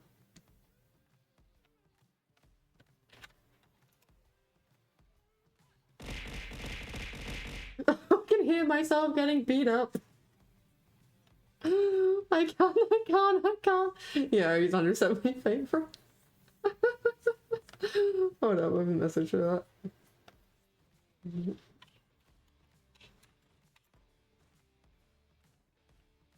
There we go. I'm gonna have a fucking drink for my minute. I need to stop. I'm still at work. I'm sorry, Rena. I'm sorry. At the first sign of an impeding fight, Leander vaults clear over the counter. He slides in between Eyes and Kras. Now, let's try and keep the peace. It's not every day the esteemed doctor takes us up on the drink. Rena is about to stimulate a crisis at work. Shoot, they would. Why is my mic peeking? His arm snakes around Kras's shoulder. The fucking smell. You're finally taking me up on that drink, right, Kras? I'm just loving the fucking height differences shown here. Like, Min short as fuck. And I'm going to assume Kras is the tallest. I'm afraid not. We are merely escorting Ashen back to the lodgings. Kras gestures in my direction and my stomach sinks. I reluctantly step into the light. As soon as he sees me, Leander's face brightens. Ashen, it's been too long. Everyone, this is Ashen. Then they're new to Edidia. I feel 5 pairs of eyes fix onto me, and suddenly the bars feel suffocatingly small. My voice nearly catches in my throat. This is where you're wrong. I am the crisis at work, and anyone near me would stand a chance. My fucking god. Look at us. Yeah. So soft. Save. We've already met. Hi again. We've already met. Actually, I've already met everyone. You've already met? Oh, Lord, the things I will do. Lord, the things I would do. Lord, the things I would do. Lord. Lord help me. Lord help me. Yes, Veer and Eyes. Lord forgive me.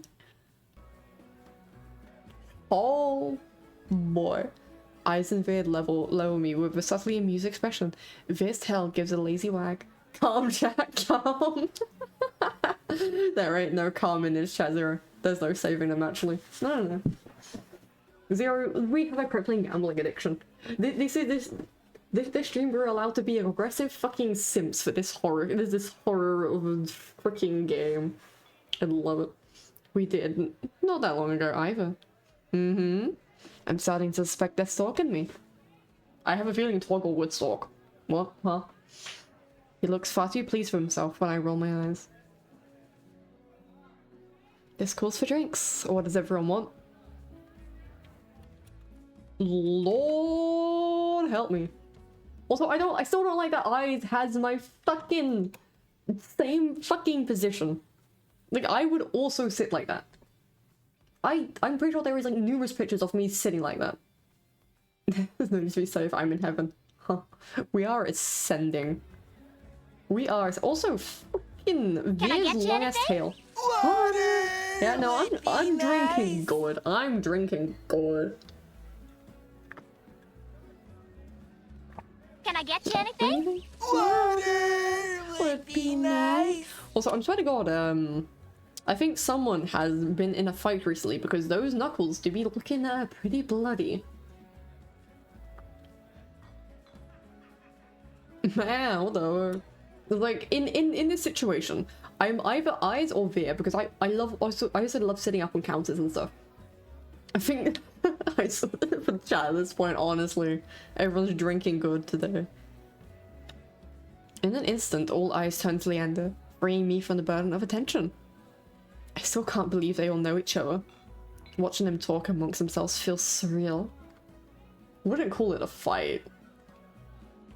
I could take them in a fight. Just I'm not gonna specify what kind of fight. But for the first time since I undertook the journey to Edidia, I felt a faint glimmer of hope. I know I was meant to meet them. Yeah, meant to be. The low, pleasant rumble of Leander's laughter pulls me from my restless thoughts. I could take him, all 5 of them, at the same time. In a fight, right? There's a good shot of Min's height and belt. Oh shit, yeah, because everyone else is leaning. Min is just standing. Damn. Yeah, Well, calling me surprised. You make friends fast, Ashley. This is true. It's a blessing and a curse. I wouldn't go that far. We're more like acquaintances. A wise man once said that acquaintances are merely friends you haven't shared a drink with yet. That is true.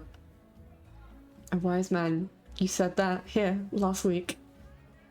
I can hear Min's lip curl with distaste from across the bar. Leander clears his throat and continues unperturbed. Let's toast to Ashley's health. Care to join in, Doctor? Kiras politely declines with a wave of his hand. How about you, Min? No. Are you? No. The resounding pop pierces the din of the bar. We all turn in the direction of the noise. Veer looks almost bashful as he accepts an overflowing flute from the bartender. Poured from a bottle so old its label has been worn blank. They serve champagne here? Since when? Still not over the head tilt from Kradas. I know, right? Look at him. Veer pauses in the middle of licking champagne foam from his fingers with a coy smile. You don't mind, do you?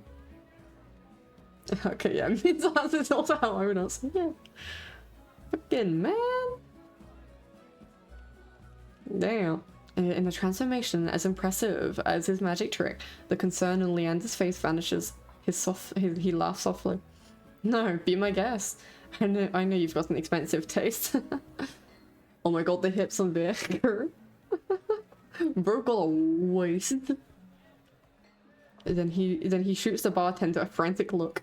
Unbothered and uninterested in his company. Eyes cants his head at me, a light smile on his lips. How about you, Sparrow? I did say I'd buy you a drink earlier. No. My treat. Eyes regards Leander with the lip of his glass. In the dim light, the glint in his crimson eyes looks downright dangerous. This far, Twoggle will be melting. I do believe Twoggle is becoming origami with how much they are folding. What will be Ashen? Water's fine in this fucking establishment? I think the fuck not. Time to take that fucking drink. I'll take you up on that drink. As long as it's not one of those green shots. Don't knock them till you tried them. They taste better than they look. Hey Plot, welcome in. We do be simping for pretty men in MB. Yep, that's the coins. Somehow I doubt that, but I hold my tongue long enough for Leander to go behind the bar. Nice. He's lying, isn't he? When I glance at my eyes, he only shrugs. Like I said, they were chewy. Probably poison too. He considers his own drink a tumbler of amber-coloured whiskey. Oh, whiskey's good. Whiskey is good. Leander tried to kill me a dozen times by now. It's always a gamble. Hi. Veer clicks his tongue in disapproval. When he finally looks my way, it's with a half-lidded gaze softened by his third glass of champagne. Were I you, I wouldn't let Leander put anything in my mouth. No comment. No comment. You would, yeah. He fans his fingers over his chest, a voice dripping with fake reverence. The Wet Week is one of the finest drinking establishments in all of Edidia. While you're here, you may as well partake in the signature watered-down drinks and stale nut leather. Gladly, very gladly, Walker. I request the comment. Go on, my friend. He swoops his hand towards a chipped ceramic bowl filled with spindly speckled jerky that I can only assume is nut leather. Nut leather? What is with the food in this city? As abysmal as you make it sound, this place is completely packed. It's not all bad. Depending on the day, the food's edible. Eyes takes a measured sip of his drink. Gotta stick around for the real attractions though. Before I can ask what he means, Leander returns with a tumble that he sets in front of me.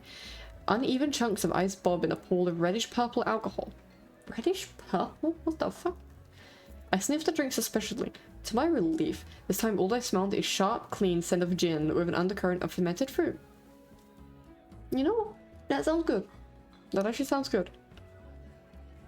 Relax, it's just a local specialty, plum gin. Although if you're feeling more adventurous. I shake my head. Leander raps his knuckles against the bar until the group falls silent. Alright everyone, let's toast. May Ashen's stay in Edidia be full of bright adventures and discoveries. Cheers. Leander, Eyes, and Veer raise their glasses in unison. Min only crosses her arms and Karas watches with polite indifference. Currently breaking every single law there is as I smell the slipper of dresses approaching. I have done something wrong. I need shield shot. Oh my god.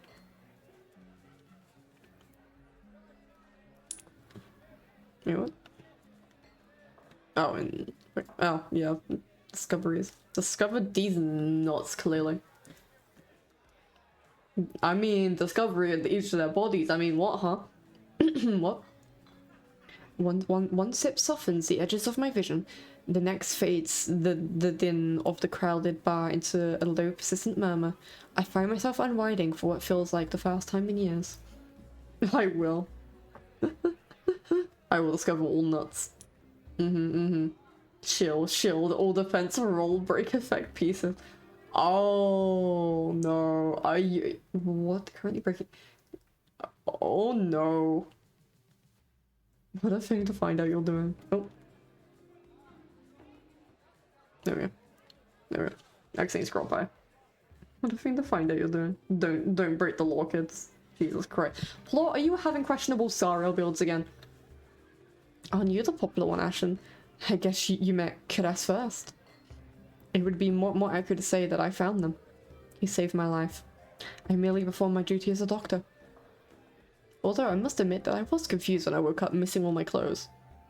Leander makes a choked noise somewhere behind him. Min sighs. Look at his face. Look at his face. Just uh-oh. Break the law, at least gaining the ability to break Kit Kats properly. You know, fella. It's not what you think. Asher was in grave condition. I could hardly treat such injuries through tattered clothes. Oh, my baby boy. The silence that follows stretches uncomfortably long. I look away, unable to face crisis disappointment and catch Veer snickering behind his hand. Ask my cue to change the topic. Karas is the only one who saved me today. Don't you listen? I didn't save you. You were simply there.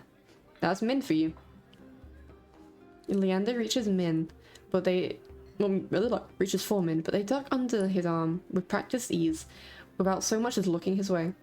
As reliable as they are moody. Such a sin today. Definitely. You're one to talk, considering you neglected to warn them to stay off the streets at night. Oh, I might have gotten a little distracted. Oh, look at that shy little blush. Shy little bean. Precious little baby. And yes, as always, I've also limited my ability to press on with the story. I'm proud of you. Come on, do it. Doing dailies and hopping off too literally. Oh my god. Min's only response is a short breath. At any rate, I never got a chance to thank you, Min. Don't. The less soulless alive, the better. For a heartbeat, Min's eyes flick towards Eyes and her lips twist. Eyes is too busy nodding along to his enthusiastic pantomime of stabbing to notice. Lost, no doubt, in enthralling discussion. I do want Min's hairstyle strange enough. Oh wait. Do it, Zero. Do it. Do it. Do it. Do it. Fucking 2.5, good boy. What? Do the fucking story. Do the fucking story. You don't get the context of the freaking bananas plot. Don't you want to see all the banana chaos? I've had enough of this hellhole. Let's go. Min and Karash share a brief look, then the doctor speaks up. Very well, but there is something I must discuss with Leander if you'll excuse us, Ashen. And just like that. Oh, there we go. Slaking, good herring eyes. Yeah. And just like that, the three of them depart, leaving me alone to savor my gin in silence. Or so I think until I hear a voice so soft and low, it's practically a purr. Is this fair? Knew it. Lost your tour guide? Men. I turned to find crimson and pink eyes trained on me. It's not lost on me that they chose the instant I was left to strike. Just my luck. My little fox. My brain is bad at time management. You know what, Valid? Oh, what a combo. True. Had to be abandoned with the two most irritating people I've met all day. I don't care whether they're irritating. Boys. Men. Monsters or not, there's no telling what I'll do if either of them push me again. They could sure try to push me. They're the ones going up against the wall. What? Don't tell me Leander already snuck off to get his knobs lowered out.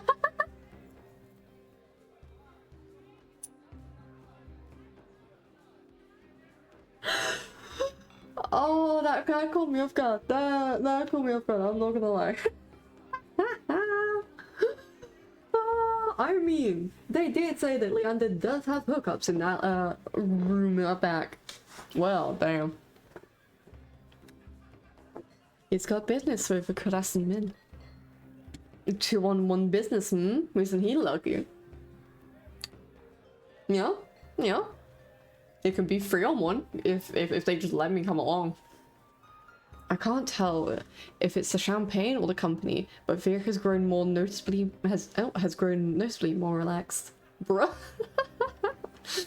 He sits with his chin propped on the back of his hand. His ears twitch whenever a hiccup shakes his shoulders. Why are you so far away? Come join us. He pats the empty parcel beside Eyes, but I hesitate. No, take the parcel. The smile Veer wears is sweet, but distinctly sly. And with drinks in the mix, I dread how he and Eyes will mess with me next. That fucking smile. We don't bite. They might not bite, but I might. I have to die now, but I bet a couple feathers that I definitely have. But I will be here for an entire stream once again one day. I believe in you, plot. I believe in you, plot. I have a feeling it's going to be a Star Rail stream. Take care, my friend. I'm not sure about that. Just hours ago, he tried to rob me and you threatened me. Me? Still, surely you must be mistaken. Hmm? Sure it was me. Yes, it was you. And you have the gall to kick me out just so you could go drinking. He gives another one of his shrugs. I don't know, he's right. Bye-bye. I was lonely. Bitch, I didn't ask for the fucking call-out point. Leave me the fuck alone. Can I stop sharing the mannerisms with this fucking demon? I'm not complaining, I'm just complaining getting called out. A simpler answer than I expected, but I guess I can't fault him for that. Veer suddenly slumps forward. Gossamer's sleeves pulling where he rests his elbows on his knees. Loving the restaurant background. I do. Been a bit since I went to one. That I was lonely ass like got me. I mean, if he wants to be lonely, we can be lonely together. Mm-hmm. Yeah, I haven't been to a restaurant in a while. I said it's been like a couple months because I did go to one with some friends ages ago to celebrate the end of the year. I sets his hands on Veer's waist, narrowly preventing him from tipping over the counter. His pants will be lonely soon. Damn. How about we start fresh and begin with proper introductions? Get off on the right foot and whatnot. I'll start. The name's Veer, hunter extraordinaire. Veer's right hand flutters to his chest, and he bows his head, flinching when his hair falls into his eyes. Fucking mood. Waist holding in public. Ice doesn't say anything, so I suppose it's my turn now. Boop. You already know my name? It's Ashen? I mean, I feel like we're doing a proper introduction, so... It's Ashen. Veer considers me for a long moment, his tail idly swaying behind him. Then he knocks back the rest of his champagne. A pleasure to formally meet you, Ashen. He says my name slowly and deliberately, savoring every syllable. A tingle jumps down my spine. I quickly turn my gaze away. Ice smirks at my reaction over the rim of his glass. Is something funny? Nope. I open my mouth and close it just as quickly. They want me to react, goading me into another ridiculous game. While their sharp, cat-like eyes keep you on edge, something about this tension is fun. I don't know, you're right. It must be the gym. No. It's called being a fucking simp. And honestly, I would. That's all I have to say. Would. A flash of white over Ice's shoulder catches my eye. Across the bar, Class heads for the door. I don't see Leander or Min, but it feels wrong to let him leave without saying goodbye. I'll be back. Oh, I could go for some gin right now. I mean, I'm tempted. Veer hummed and wags his finger at me as I leave. I slip through the crowd, careful not to touch anyone. But just as I'm nearing Kadas... Gah! I stagger, shoulder checked by a man with a neck thicker than both my thighs. Jesus fucking Christ, that is a description. He stares down at me, nostrils flaring. Roughneck. Out of my way, shit stain. Damn. My words spill out on their own. You watch it. I regret them as soon as they leave my mouth. That fucking gin. The roughneck wheels around, shoving a bloodhound out of the way so he can close in on me. What did you say? Man. Can't we just enjoy being sent for a little longer? He shoves me backwards, sending me stumbling to the sticky floor. I'm fine, but my heart leaps into my throat when I see the roughneck bearing down on me. You trying to start something here? The roughneck freezes. His fist cocked back. A group of bloodhounds called by the commotion circle him, sizing him up. For what feels like an agonizing long moment, the roughneck looks from me to the bloodhounds. Finally, he sniffs and spits on the floor next to me. The lob narrowly missing my cheek. Huck too. And fuck off, roughneck. I want pretty men. Screw it. Too many freaks in a circus tonight. I'm not complaining. He turns his back on me and comes face to face with eyes.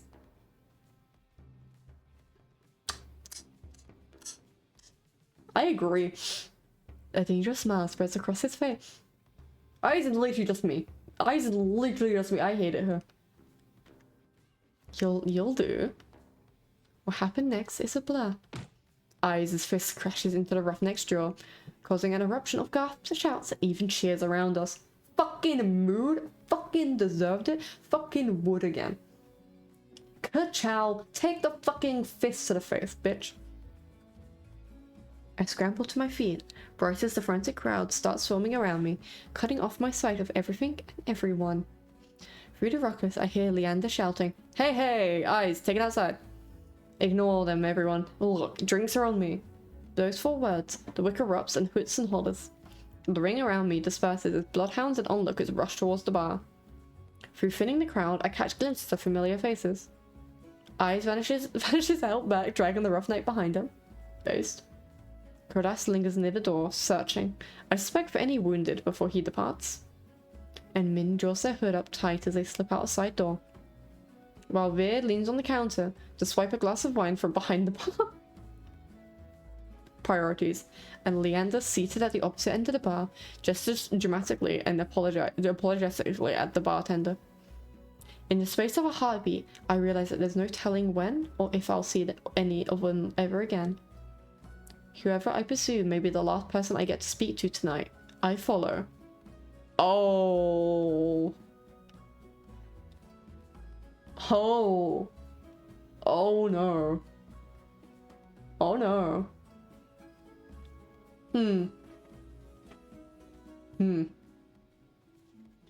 Now, I could be extra mean and just say, hey, what if we save this until next time? It has been 4 hours and my throat do be getting a little dry. It do be a lot, but I'm guessing this is what path we pursue. I personally would go Veer, but Min is my little MB. True. It's like I'm leaning towards Eyes. I'm curious and I respect that man's choice. But at the same time, I do also respect Leander. And also Min is curious. Wait, does Automod have against me? It's Automod doing different terms. So it's just like, oh hey, was this term allowed? Because some people don't like swearing or whatever else it is. So it's just like the default things. Oh, wait, the problem. So I just looked at a term that it had the problem with in that sentence. It had the problem with the term little envy. So it's fine with envy, but not little envy? What? Huh? Interesting. Anyway. You know, I might actually leave things here today. Big envy also has a problem. Interesting. Who do we even want to go off to today? You know, I will leave that here, just so we have a nice save point. Yeah, envy's fine, because we were saying that earlier. Who is even live? So, someone on Dead by Daylight. Dungeons and Dragons. Hold up, alright. Do I have a browser? Yeah, okay, no. And we have a little server stalking. Some stream stalking. Let's see. Do we fancy going over to some D&Ds? Okay, objectives are bad, I guess. Yeah, cool. I think it's just like size and NB together that is the problem. Who knows? Me testing the auto-mod limit. For real. Alright. Do we want to go to D&D or Dead by Daylight? What are we feeling today, folks? Medium envy? You really are just attempting all of them. Okay, good to know. All I have to say is I have one precious little enemy to me. So I will not be betraying. But yes. Oh god, I love this game so much. I love this game so much. The characters are so cool. The fucking art is so pretty and amazing. The story as well. Oh, men and envy. Is it just adjectives with envy or other words? Who knows? Because I know I've had to allow quite a few swears, but yeah, as well as a lot of like any kind of like LGBT term, I think. Oh my god, Google's envy. But it's quite an interesting story. It is. I am definitely continuing. To be fair, next week might just be a repeat of this week. Just so, because I do want to continue Just Shapes and Beats, and I do want to continue Touchstarved. Because, oh my god. Oh my god. Them all. Oh, I adore them.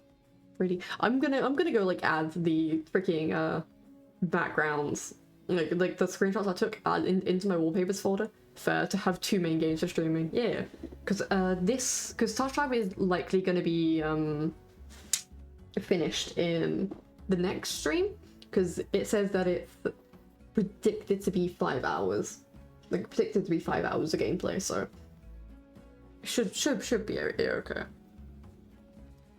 So that should be finished next stream, unless we do more paths, but I likely would do like 1 on stream and then do the other paths off stream kind of thing. Nice. And figure it out from there. And then Just Shapes and Beats will probably be ongoing until I complete it. I'm coming back. I legit didn't know what that meant. It's very, very good to know. Wait, what? Wait, what were you even looking at? Wait, what? Oh. Wait, Zero, did you seriously not know the term NB? Wait, did you seriously not know the term NB? I am actually surprised. But yes. The little non-binaries. No gender. Yippee. No gender, only chaos. God, I can't wait to find out more about this game. It's been an absolute fucking blast. I'm vibrating. Zero doesn't know something that's crazy. That's what I'm saying. Yeah.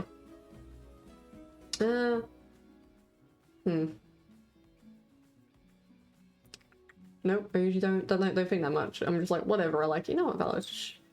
Don't add the little all the modders coming for you. No, you should be fine to say little MB now, I approve the term. You should be fine now. Alright, okay. Folks, are we going to Dead by Daylight, or are we going to D&D? Panda is live. Wait, Panda is live? Wait, Panda is indeed live. I didn't see that. I just needed to look slightly lower. Panda is indeed live. Do we drawing? Because I have 3 tabs open of friends now. So we have D&D. We have got D&D. We've got Dead by Daylight, and we've got an art stream. I don't know what. I don't know what Panda is up to though. I'm curious. Do be chillin' though. Do be chillin'.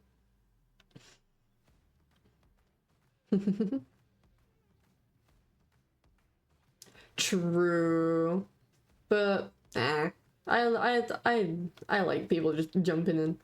It was nice to stop by when I woke up from my naps. Thank you for the stream, Ash. Hell yeah. One day I will make your streams again, Yana. One day. I'm so gutted I missed it. Because it literally ended as I came back from my club. And you started pretty much as I vaguely woke up. So I was like, and then I went back to sleep afterwards, but besides the point. But oh. Man, I'm hyped. I am so hyped to finish this game. I want to know them all. I want to know more about the pretty men. That's the worst look at it. True. Alright. I don't even know what Panda's up. I'm actually curious to know what Panda is up to. I'm very curious. You know what, my curiosity is winning. My curiosity is one. Let's go terrorize the Panda. Thanks for the charcuterie board of hot men today. I enjoyed it very much. If you could tell, for real. Alright, slash raid. Alright, there. Alright. It has been an absolute pleasure, folks. Hope you had as much fun as I did. Make sure you look after yourselves. I'm heading to bed now, though. Aye. It's been an absolute pleasure. Hope you guys had fun. See you around next time, maybe. Anytime, anytime. We do be here. We do be here causing chaos. Ah! Loving the men. Causing more chaos. Yippee! Wahoo! Thank you everyone stopping by. Make sure you take a drink, you get some good rest, you get some good food. Bon appetit. We do be here. Goodbye. Next time. Yeah. Beer all the way. Let's go. Alright. Let's get the raid started then. Wow. See you guys on the other side. You know, I really should start doing raid messages, shouldn't I? You know what, if you have access to, emotes. Gremlin raid. Gremlin raid. There you go. If you don't have access to emotes, go fucking ham on your own, I trust. Bye-bye, Pyrelings. True. Take care of it. No, it's okay. Just keep making us do it all ourselves on the spot. It's funny. It is, because you guys kept doing the Gremlin raid the past couple times, so I'm just like, you know what, it is kind of funny to do Gremlin raid, because honestly, it do be true. It do be true. Oh. Man, I already want to play more Touchstarved. I already want to play more Touchstarved. Ah!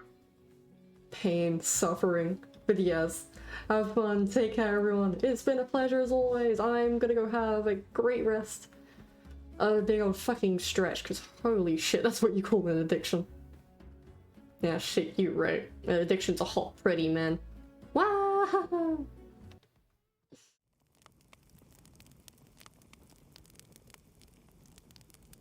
I want the pretty man, I want the pretty man, I want to know more about them, I want to know more about them, please, please, please, please, please, please, please, they're all so pretty, they're so pretty.